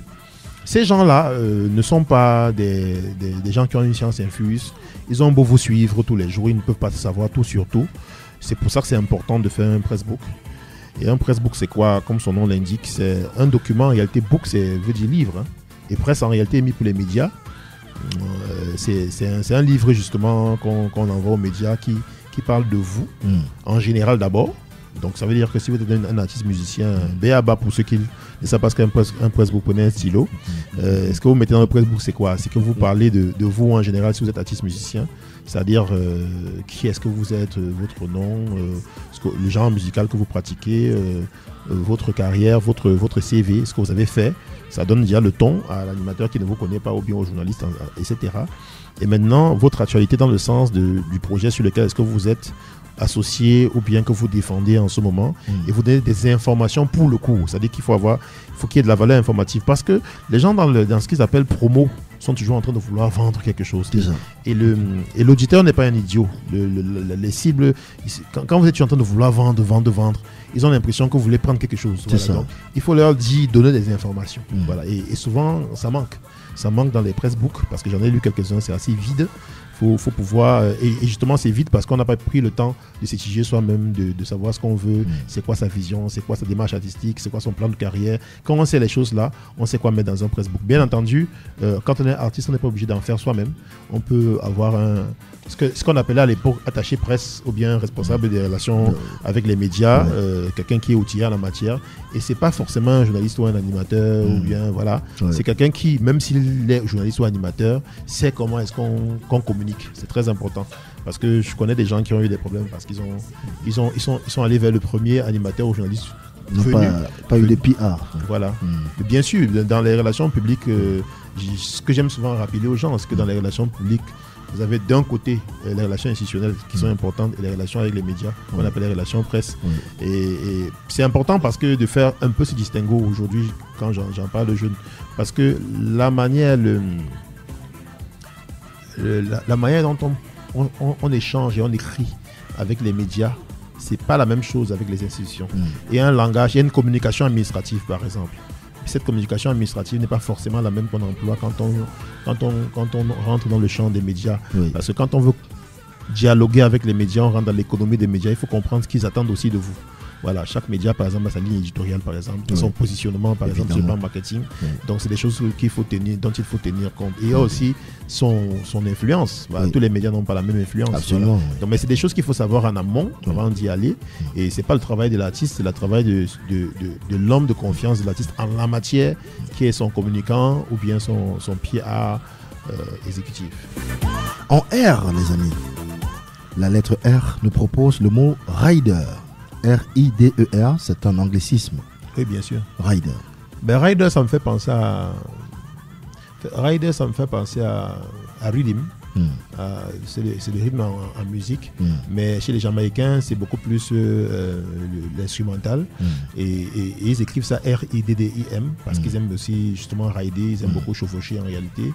Et justement, avec un grand frère qui s'appelle Pablo Master, on a envie de faire une émission de reggae. Rassurez-vous, ce ne sera pas moi le présentateur de l'émission. Je l'ai déjà conçu. D'ailleurs, on a même choisi le nom déjà. On a un nom qui commence aussi par R. Et on a envie de faire ça une fois par mois pour revaloriser la culture reggae et redonner un peu le goût aux gens de ces valeurs-là. Absolument. Et pour les artistes, je voudrais également leur dire, en parlant de rider technique cette fois-là, qu'il est important d'en avoir un parce que c'est un document qui détaille toutes les informations techniques nécessaires à la bonne préparation et la réalisation de votre spectacle. On vous en demandera souvent un, surtout à l'international. On vous dira c'est quoi votre rider. Si vous n'en avez pas un, ça va être compliqué. Il doit inclure par exemple les micros que vous voulez, enfin tout ce qui est nécessaire à la réussite de votre spectacle. Il faut le consigner. Chez les francophones, ils vont parler tout simplement de fiches techniques. Des fiches techniques, tout simplement. Voilà, mais pour ça, j'ai une connaissance qui s'appelle Gino Sisson, qui dit que lui... un musicologue, qui est musicien et musicologue. Absolument. Et qui dit que souvent, les artistes se baladent avec leur manager. Lui se balade en priorité. Il se balade ici avec son manager, mais en priorité avec son ingé son. Oui, avec son ingé son. C'est pour faire référence au rider. C'est-à-dire que pour lui, si sa musique n'est pas... Si les instruments ne sont pas bien branchés, le son n'est pas bon, tout ça, ne peut pas faire de la bonne musique pour lui. Voici Gino Sisson. Je ne sais pas d'où il vient ce monsieur. Il a une façon de... Chaque fois que je l'écoute, je me dis, mais c'est un peu mystique, quoi. Chamber music. Fou. Ah oui, c'est de la musique de chambre. Ah oui, c'est une musique qui est beaucoup plus instrumentale. Oui. Voilà, pas forcément vocale. Ah non. Oui, on utilise des instruments pour faire de l'ambiance. C'est une musique qui est très, très, très, très proche de la musique des BO, des BO et des films. Des films, la musique du cinéma. Voilà. Voilà. Jouer comme ça, c'est Alain Tchakounté qui va être content. Il va nous écouter ce soir. Devinez ce qui va se passer en Q ce soir. La lettre Q. Tu parles de la lettre, bien sûr. Je parle de la lettre Q. Voilà. À quoi vous avez pensé, Wajé? Vous n'avez pas l'esprit retourné? Non, mais j'ai pensé que j'étais un grand cas, en fait. Écoutez ce qui arrive, les amis, en Q. Et ça fait partie des choix musicaux de notre invité aujourd'hui.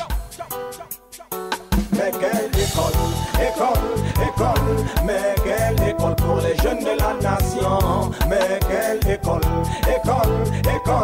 mais quelle école pour les jeunes de ma nation. Sultan Oshimine, Wadje Kwankam. En 30 secondes. Je sais pas ce que je vais dire. Sultan Oshimine est quelqu'un qu'il faut respecter.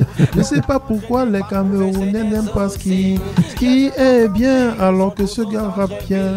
Mais il chante bien, il est aussi un toaster. Je m'improvise comme ça en radio, je sais que je suis nul. Applaudissements. Vous allez m'excuser les gars, c'est ma voix comme ça. Wadje Kwankam Oshimine.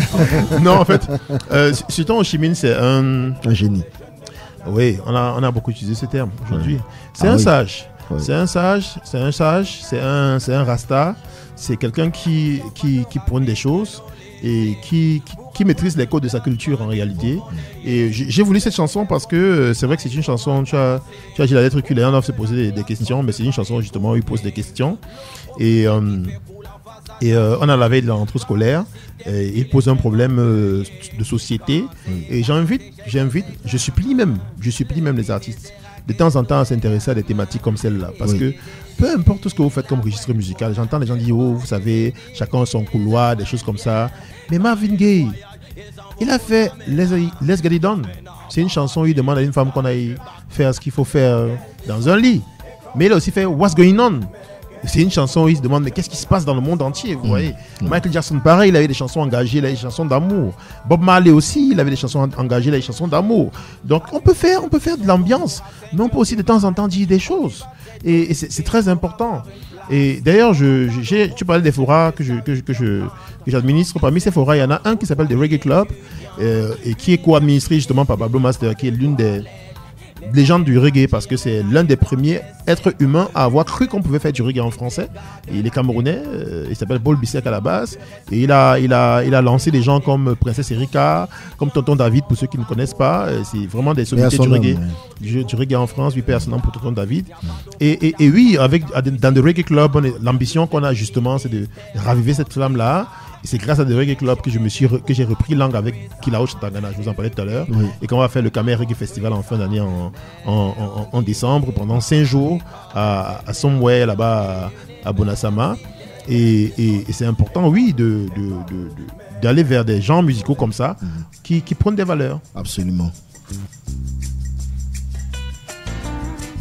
Vous avez remarqué, amis auditeurs, on est parti du P pour le R tout à l'heure. Et on s'est obligé à revenir au Q. Q comme chanson de ce temps chez Mink à l'école, qui nous conduit à tout, hein, je tiens à préciser. Il a évoqué Tonton David. Version karaoké Tonton David aujourd'hui. Qui chante à la maison avec nous? Qui chante? Chacun sa route, chacun son destin. Comme pas 6 mois pour chanter encore une fois. J'ai voulu ça pour les auditeurs. Oui, mais chacun sa route, chacun son destin, c'est aussi important parce que ça nous rappelle un film. C'était aussi la BO d'un film qui avait très bien marché. Tout à fait. Ça me revenait le nom de l'acteur français très, très emblématique qui jouait dans ce film. Mais c'était un film qui se passait en Amazonie et c'était une première d'avoir un hit. J'ai envie de dire de musique noire qui se retrouve comme BO d'un blockbuster français. Absolument. C'était très intéressant. Ça me reviendra moi aussi. Thierry Lhermitte, c'était l'acteur principal. Oui. Voilà. C'est Thierry Lhermitte qui jouait à l'intérieur et qui allait retrouver Miu Miu, qui jouait le rôle de son épouse qui s'était perdue en Amazonie. En Amazonie, oui. Et qui avait un fils, donc il devait revoir son fils. Je fais la recherche, je reviens dans 2 minutes ou peut-être pas. Passe le message à ton voisin. Le veille à 7h du mat, t'es déjà en retard. Ton patron va encore te brasser. Tu t'habilles direct. Tu prendras ta douce ce soir. Tu finis de lasser tes chaussures dans les escaliers. J'ai besoin d'air, besoin de liberté. Ce ne sont pas des mensonges, c'est la réalité. Je ne suis pas un roi, mais je ne suis pas un pion. Je dois être le fou, comme je suis pas cavalier. Dites-leur que chacun sa route, chacun son chemin. Chacun son rêve, chacun son destin. Dites-leur que chacun sa route, chacun son chemin. Passe le message à ton voisin. J'ai fait un rêve, le peuple était au pouvoir. Il n'y avait plus du tout de politiciens. C'était le sou, le bandit des magasins. Tout le monde avait un droit et plus personne n'avait faim. Je ne délire pas, mais je suis très sérieux. Oh, oh, oh, oh, oh. Et je ne délire pas, mais je suis très sérieux. Allez leur dire qu'on vient pas faire du cirque. Chacun sa route, chacun son chemin. Chacun son rêve, chacun son destin. Dites-leur que chacun sa route, chacun son destin. Passe Le message à ton voisin. Tonton David, à qui on va dire de reposer en paix, si tant est que les morts ne soient pas morts, et bien il nous écoute ce soir. Non, pour moi les morts ne sont pas morts Ah, et je ne dis jamais repose en paix. Souvent ce que je dis c'est que son âme survive en paix, ouais. loin des vicissitudes de la chair et de la terre. C'est pas mal celle-là. Eh bien, on se donne un spectacle ce soir aux auditeurs et je trouve que c'est très intelligent tout ce qu'on t'entend dire aujourd'hui. Et je te dis merci pour ça. On joue avec la lettre S. Tiens, justement, pourquoi ne pas parler de S comme spectacle? Ben écoute, t'as mis le doigt dans le mille. T'as mis le doigt dans le mille parce que justement, quand on pense spectacle au Cameroun, je sais pas à quoi les gens pensent, honnêtement. Des fois, les gens pensent à quelqu'un qui joue de la guitare, quelqu'un qui chante, ils pensent à un spectacle. Non, du tout. Du tout. C'est quoi un spectacle? Ben, un spectacle, c'est une œuvre éphémère, essentiellement éphémère, qui est écrite. Tout à l'heure, on parlait de direction artistique. Oui. Qui est écrite, qui est dirigée et qui devrait pouvoir essayer d'être reproduite plusieurs fois. l'archétype du spectacle, c'est le spectacle de théâtre. Je n'ai pas dit le théâtre, parce que le théâtre, c'est beaucoup de choses. C'est le spectacle de théâtre, la pièce de théâtre. C'est l'archétype du spectacle. C'est-à-dire que vous montez sur des planches pour déclamer des textes, pour jouer, pour transmettre des émotions. Vous le faites. Et si vous voulez revoir cette pièce de théâtre, il faudrait que cette troupe refasse cette performance ailleurs. Et on est capable de la suivre, cette troupe. Pourquoi? Parce que ce sera difficile de reprendre la performance de la même façon à chaque fois. C'est la raison pour laquelle, pour revenir à la musique par exemple, on était capable de regarder des spectacles de Michael Jackson à plusieurs reprises. Parce qu'à chaque fois, c'était autre chose qu'il nous proposait. Et donc un spectacle, quand on revient sur la musique, c'est quelque chose qui est monté. C'est une pièce qui est montée, qui doit pouvoir être distribuée, c'est-à-dire vendue à des gens qui ont des moyens, et qui doit pouvoir être diffusée à plusieurs endroits, c'est-à-dire proposée un peu partout. Donc des gens qui disent je suis en spectacle, je suis en tournée, je suis en spectacle, souvent ils disent n'importe quoi. Parce qu'ils vont faire des représentations qui sont tout sauf des spectacles. Des fois, c'est des prestations. C'est pas des spectacles. Un spectacle, c'est écrit. Et moi particulièrement, qui vous en parle, j'en ai fait un. J'ai écrit un spectacle, co-écrit un spectacle avec Cheno, qui s'appelle The Black is Beautiful. The Black is Beautiful Show, qu'on a fait à l'IFC de Douala. C'est tellement bien placé que je me souviens, Amandine Sain, la directrice déléguée de l'époque, nous a proposé d'aller le faire à Yaoundé. On l'a réécrit.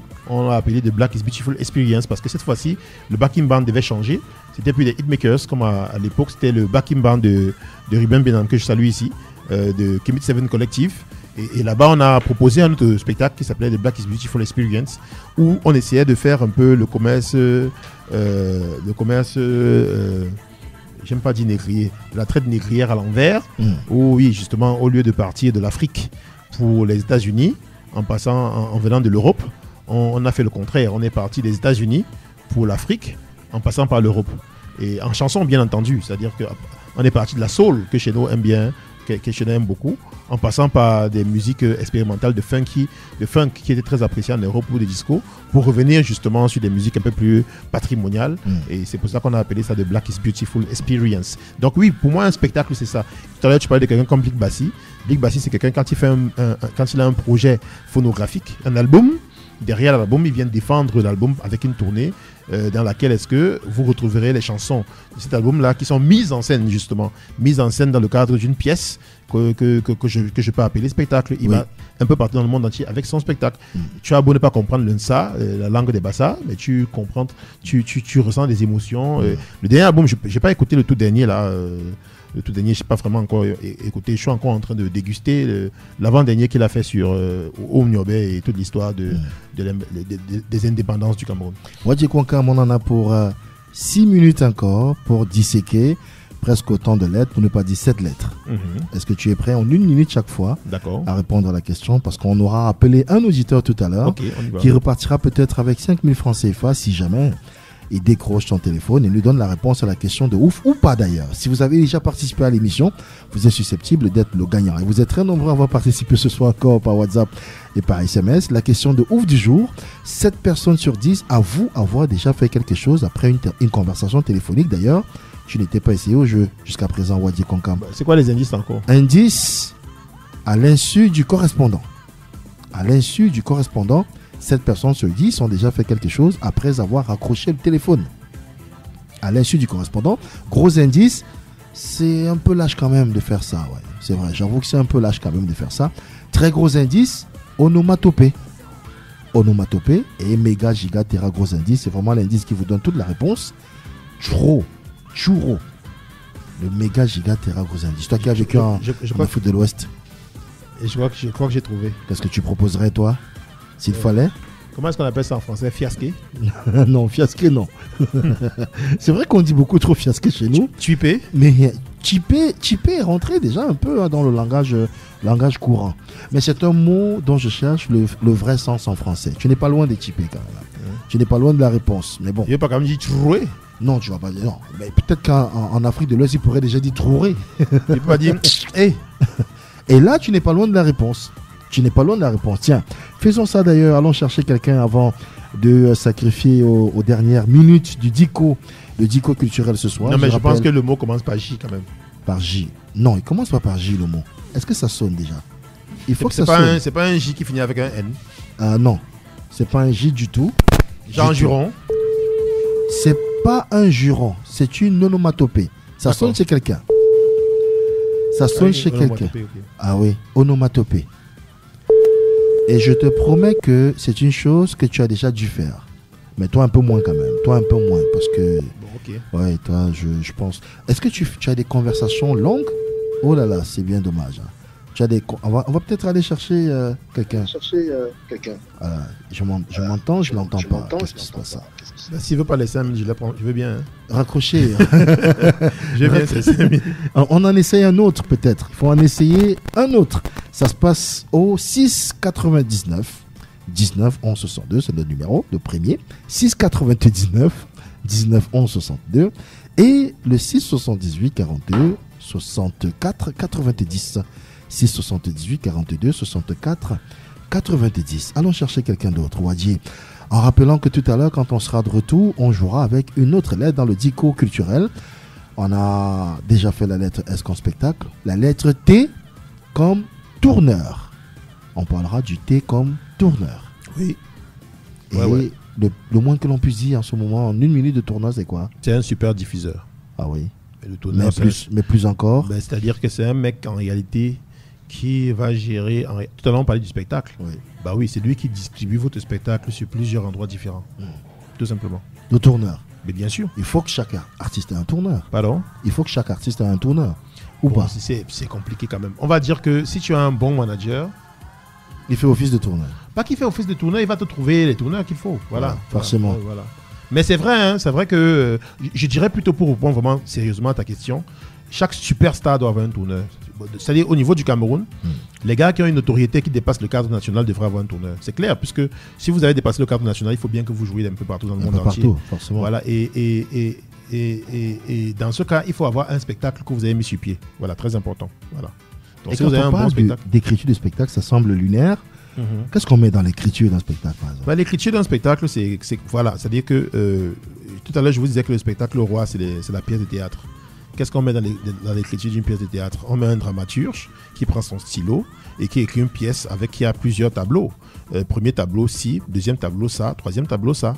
Et le meilleur exemple que je peux prendre ici, malheureusement, n'est pas camerounais. C'est l'exemple des premiers vrais spectacles de musique. Madonna. Si vous allez, celui qui a la chance un jour d'aller à un concert de Madonna, il va se rendre compte que c'est un concert qui se déroule avec plusieurs tableaux, des fois avec plusieurs décors. Voilà, il y a chaque décor à chaque fois pour voilà. Et qu'est-ce qu'on fait? On prend des chansons qui sont liées et on écrit justement ce qu'on va jouer, ce qu'on va faire à l'intérieur. Et c'est ça qui ça prend tout, ça prend les lumières, les costumes, les décors, les maquilleurs, les danseurs, les chanteurs, les acteurs, pourquoi pas. Et puis il y a des jeux de rôle des fois sur la scène, voilà tout ça. Donc oui, il faut écrire pour pouvoir avoir un truc comme ça. C'est un peu comme si voilà, vous écrivez un peu une scène de cinéma qui va se dérouler sur une scène live en réalité. Voilà. Oui. C'est ça le spectacle. On s'en va en chercher un autre ou une autre. Qu'est-ce que j'en sais? Un auditeur ou une auditrice, et je dis merci à tous ceux qui ont participé ce soir. Je vous donnerai peut-être bientôt l'occasion, vous, de me chercher et d'essayer de repartir avec les 5000 francs CFA en nous appelant. Ah, ça sonne, on trouve quelqu'un dans quelques secondes, du moins je l'espère. Et juste derrière, on jouera avec une lettre qui est une voyelle. La lettre U. Mais qu'est-ce qui se passe ce soir? J'espère que le problème, c'est pas moi. En U, ce soir. Qu'est-ce que tu aurais dit en parlant de dico culturel, la lettre U? Qu'est-ce que tu aurais vu, par exemple? La lettre U. Bon, le mot qui me vient à l'esprit, c'est un instrument de musique. Ukulélé. Ukulélé. Voilà. Mais non, c'est vrai que j'aime bien l'ukulélé, ça vient d'Afrique du Sud, ça? Non, je pense d'Hawaï plutôt. Hawaï? Oui, ah oui, tiens. Il se présente comment d'ailleurs l'ukulélé? C'est une petite guitare, une petite guitare un peu comme le banjo. En fait, justement, les gens pensent que c'est africain parce que le banjo, lui, il est africain. Il vient d'Afrique, c'est ça qu'on a amené aux États-Unis pour faire de la country music aujourd'hui. Et l'ukulélé, il est très proche de ça. Voilà. Il y en a qui n'ont pas beaucoup de chance ce soir, malheureusement. Allez, tu pensais à quoi, toi? U, c'était pourquoi? U, c'était Universal Music. Ah, d'accord, le label. Oui, enfin, comme Universal. La Major. La Major. Et tu veux qu'on parle de la Major? Mais écoute, tu veux qu'on parle des Majors bien? Tu peux dire, je m'en fous aussi. Hein. Tu peux dire, mais non, non, je vais dire un truc un peu controversé. Universal Music Africa, pour parler d'Universal, on va dire qu'en principe, quand on entend musique Universal Music Africa, ce à quoi on pense, c'est que c'est certainement la filiale de Universal Music Group, UMG. Donc on s'est dit que la filiale qui est basée, qui est une entreprise française, mais dont la direction générale est basée aux États-Unis, est venue en Afrique créer on va dire une grande filiale régionale qui à son tour a des sous-filiales par région, par pays, des choses comme ça. Mais ce n'est pas du tout ça. Parce que Universal Music Africa en réalité est une entreprise de droit ivoirien créée par une entreprise française qui s'appelle Universal Music France. Dont le président est un peu le vrai super président du truc. Oui. Et puis bon voilà, des fois ils nomment des gens qu'ils connaissent, des Français, des Africains qui ont la nationalité française et qui ont vécu avec eux, qu'ils connaissent très bien. Oui. Par exemple aujourd'hui le DG c'est Black N qui est un rappeur français, qui a fait du rap français, voilà, mais qui est un Ivoirien qui s'appelle Franck Kakou, voilà. Donc oui c'est ça. Et c'était un lamentable échec au Cameroun. Pourquoi ? Parce qu'après, très vite, ils se sont rendus compte que dans les territoires francophones, il y avait beaucoup de buzz au Cameroun. Donc je crois que c'est le seul territoire où ils ont mis un directeur. Le nom commercial, c'était UMAC, Universal Music Africa Cameroun. Mais le nom juridique, c'était UAC, Universal Africa Cameroun. Et UAC, justement, était une entreprise qui appartenait à Universal Music France à 100%. C'était des capitaux à 100% français. Voilà, une SAS, Société par action simplifiée, qui est née il y a quelques années et qui est morte il y a quelques années. Et on s'est rendu compte quand ils sont partis, d'après les déclarations, les publications juridiques, que c'était une entreprise qui avait un capital de 250 millions de francs CFA. Oui. Donc un quart de milliard de francs CFA. Et quand ils sont installés au Cameroun, ils ont passé des accords avec des entreprises françaises, parce qu'à la base, Universal Music France est une entreprise française qui appartient au groupe Bolloré. Donc quand ils sont installés au Cameroun, ils ont passé des accords avec des entreprises françaises. Par exemple, ils avaient des accords avec la Société Générale pour lancer un produit à l'époque qui était un produit de messagerie électronique, YOP. Donc ils avaient le projet Yop Music et l'artiste qui s'avait signé Sissoul était l'égérie de ce produit-là. Ils avaient un contrat avec la SABC, qui est une entreprise aujourd'hui à capitaux français aujourd'hui, ancien comptoir colonial qui appartient à Castel, au groupe Castel. Était-ce bien nécessaire? Oui, ancien comptoir colonial, c'est la vérité historique, c'est une vieille entreprise et que Castel a racheté après. Voilà. Donc, et l'une des marques de cet empire-là était portée par une marque de Malte, voilà, pour les gens s'en souviennent, était portée par le rappeur Ténor qui était signé chez eux. Et puis il y avait aussi un autre groupe français qui était en fait la fille de Castel a monté un groupe qui s'appelait BVS. Et BVS avait un contrat avec eux aussi, voilà, via une autre marque, Ballantines. Donc ils ont fait Ballantines True Music Tour, qui était implémenté par Universal. Et une compagnie télécom française qui existe au Cameroun, Orange, qui représente une plateforme qui s'appelle Deezer. Donc ils ont créé Deezer Africa, qui était plateforme de téléchargement musical. Voilà, qui était promu par Universal aussi. Les playlists d'Universal étaient déposées là-bas, tout ça. Donc vous voyez bien que en réalité, c'est une forme de rapatriement de fonds français en passant par la musique. C'est pas détestable, mais il faudrait que ça profite à la musique camerounaise. Et du coup, moi j'ai l'impression que le contexte camerounais juridique n'a pas permis à cette entreprise de prospérer. Voilà, et ils sont partis. Voilà. Et voilà, on va dire pour le malheur de qui? Ils sont partis pour le malheur des stars camerounaises. Parce que en ce qui concerne les majors maintenant, tu peux pas être une vedette internationale qui n'a pas encore réussi, qui n'a pas encore 20 ans de carrière et être en Indé. C'est compliqué. D'ailleurs, en Afrique, ça n'existe pratiquement pas. Pas évident, c'est vrai. Non, mais en Afrique, concrètement, ça n'existe pratiquement pas. Je le dis clairement pour qu'on soit... Il y a Yemi Alade qui n'est plus là. Mais c'est quoi la difficulté? La distribution, c'est quoi le problème? La distribution sur l'édition. C'est-à-dire que tu peux te produire, parce que voilà, merci pour la question, parce que en fait, il y a 3 termes très importants dans la commercialisation des œuvres. Il y a la production phonographique. En réalité, la production phonographique, c'est le fait d'enregistrer une chanson, d'enregistrer la musique. Un contrat de production, c'est un contrat d'enregistrement à la base. Maintenant, après, on peut commercialiser derrière, mais il peut faire commercialiser par d'autres. Et le premier qui doit commercialiser, c'est l'éditeur phonographique. Et justement, UMA, c'est un éditeur phonographique. C'est-à-dire que, je peux prendre un cas concret. Ténor peut produire via son label Eban Flan Empire, d'accord, et donc EEP. Et derrière, une fois qu'il a produit, une fois qu'il a son master, il donne le master à Universal Music Africa, qui lui est éditeur. Oui. Donc, dans le cadre d'un contrat de licence, donc il donne une licence à UMA pour pouvoir exploiter l'œuvre sur le plan commercialement. Et ils vont mettre justement leur marque. Et la marque, là, c'est ce qu'on appelle label, d'où l'expression label. Ils vont mettre leur marque UMA, ou bien une de leurs marques, comme Def Jam Africa, par exemple. Voilà, un label pour pouvoir le vendre. Et derrière, pour le vendre, il faut qu'il se fasse distribuer. Donc, ils vont aller vers les distributeurs. Et les distributeurs vont mettre ça sur les plateformes qui vont être vendues. Les 5 dernières lettres de l'alphabet, messieurs, en autant de minutes, avant que tu t'allonges sur le divan. 30 secondes pour chaque lettre cette fois-ci. Eh bien, V comme Valsero. Valsero. Bon, Valsero, pour moi, oui, c'est un artiste engagé. Je respecte vraiment l'artiste engagé, le rappeur engagé. Mais je trouve qu'il se perd un peu en allant sur tous les sujets. Donc, en général, il est très pertinent quand il parle de politique politicienne, parce que c'est son dada. C'est même depuis quand il était rappeur, il faisait du rap politique. Donc, quand il parle de politique, il est super pertinent. Mais quand il sort de là, pour commencer à critiquer les artistes, il se perd, des choses comme ça, parce qu'ils ne sont pas engagés, je trouve qu'il se perd un peu. Je pense qu'il devrait se concentrer un peu plus sur le combat politique en lui-même. Il recevra le message, j'en suis sûr. C'est une lettre à Valsero que tu viens d'écrire en quelques lignes. Pourquoi pas. C'est vrai que la lettre au président, la première idée que j'ai quand je pense à la lettre au président, je pense à Fab, un rappeur français que j'aimais beaucoup, qui s'est exilé un peu au Canada parce qu'il n'était pas compris en France. Bon, les choses n'ont pas beaucoup changé, Valsero au Cameroun. W comme West Madiko. Ouais, West, pour la petite histoire, j'ai travaillé avec son manager pendant 6 mois. Pour la petite histoire. Mais c'est quelqu'un que j'ai beaucoup aimé, qui a apporté la musique africaine à un autre niveau. Mais ce que les gens ne savent pas, c'est que cet enfant du Mungo a créé une langue.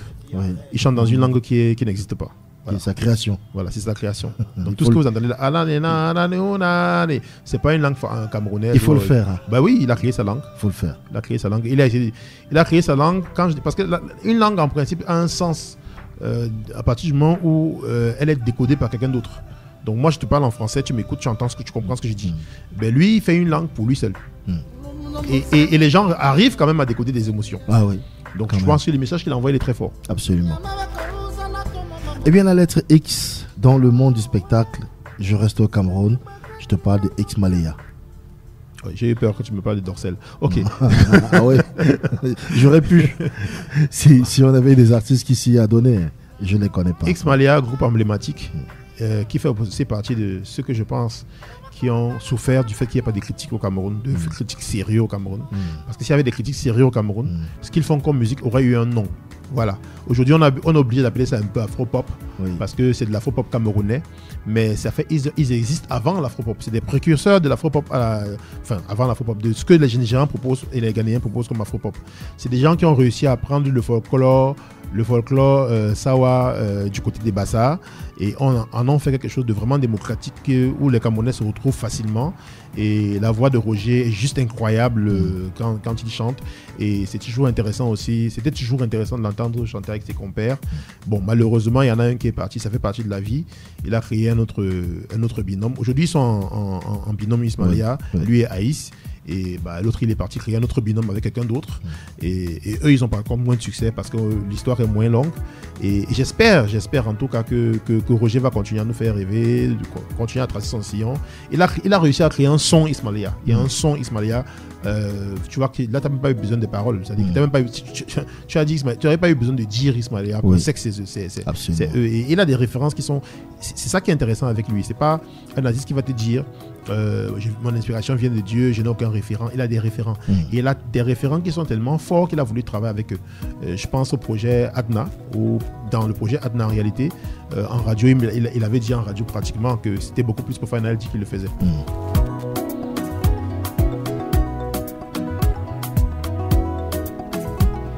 En Y, juste derrière cette chanson Son de mai de X Malaya, qui est une chanson pour moi éternelle.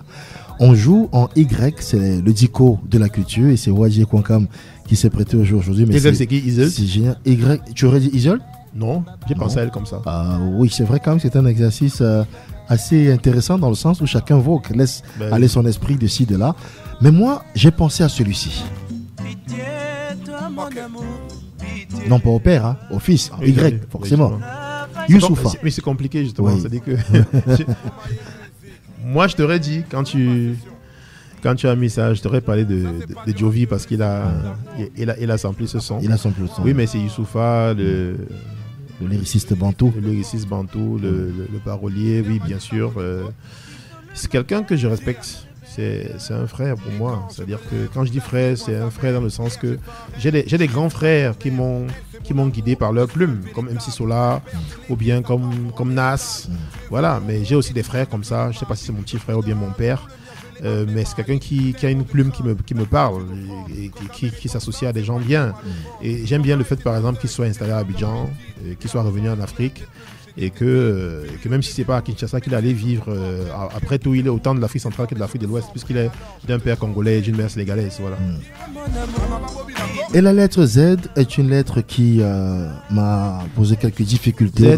Z, l'alphabet musical commence par Z. Tu vois ça au pays, tout se chante à Z. Pourquoi pas? Voilà, par exemple. Oui. NST Kofis. NST Kofis. Et c'était ton choix musical. Normalement, NST Kofis, mais pas la chanson. Mais une autre chanson, Zogoda Dance, c'est Zogoda Zoué plutôt. Si tu joues avec un Z. Voilà, tu joues avec un Z. Mais celui qui chante, celui qui chante comme ça sur le beat, bien entendu, d'NST Kofis, c'est oui. Celui qui dit Z, la famille musicale, comment pas Z. Oui, le Zouglou et tout cela. Voilà, j'avais également le Zouglou. Ziglibiti, Zouglou, Zoblazo. Absolument. J'avais plusieurs lettres et la preuve, regarde ma fiche. Tu avais Zoblazo, tu avais Zouglou, tu avais Zangalewa et tu avais Zouglov. Je t'aurais proposé de faire le choix d'un seul mot parmi les lettres. J'aurais dit Zouglov. Zouglov. Oui. Pourquoi Zouglov, monsieur? J'aurais dit Zouglov. J'avoue, je suis surpris. Oui. J'aurais dit Zouglov parce que c'est de l'usurpation. C'est de l'usurpation. C'est-à-dire parce que en réalité, le Zouglov, c'est du Makossa. Faut raconter des histoires.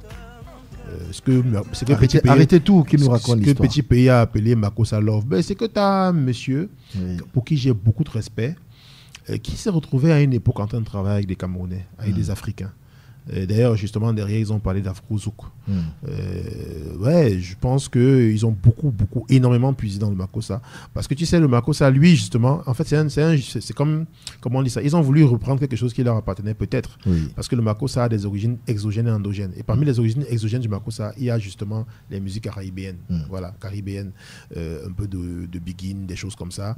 Et ça se retrouve, ça se ressent pour ceux qui sont un peu musicologues. Donc, ce ne serait pas un problème de conclure notre édico musical par du Zouglov, mais chanté par un Camerounais. Ce serait pas mal. Bah oui. Et bien voilà. Bah oui.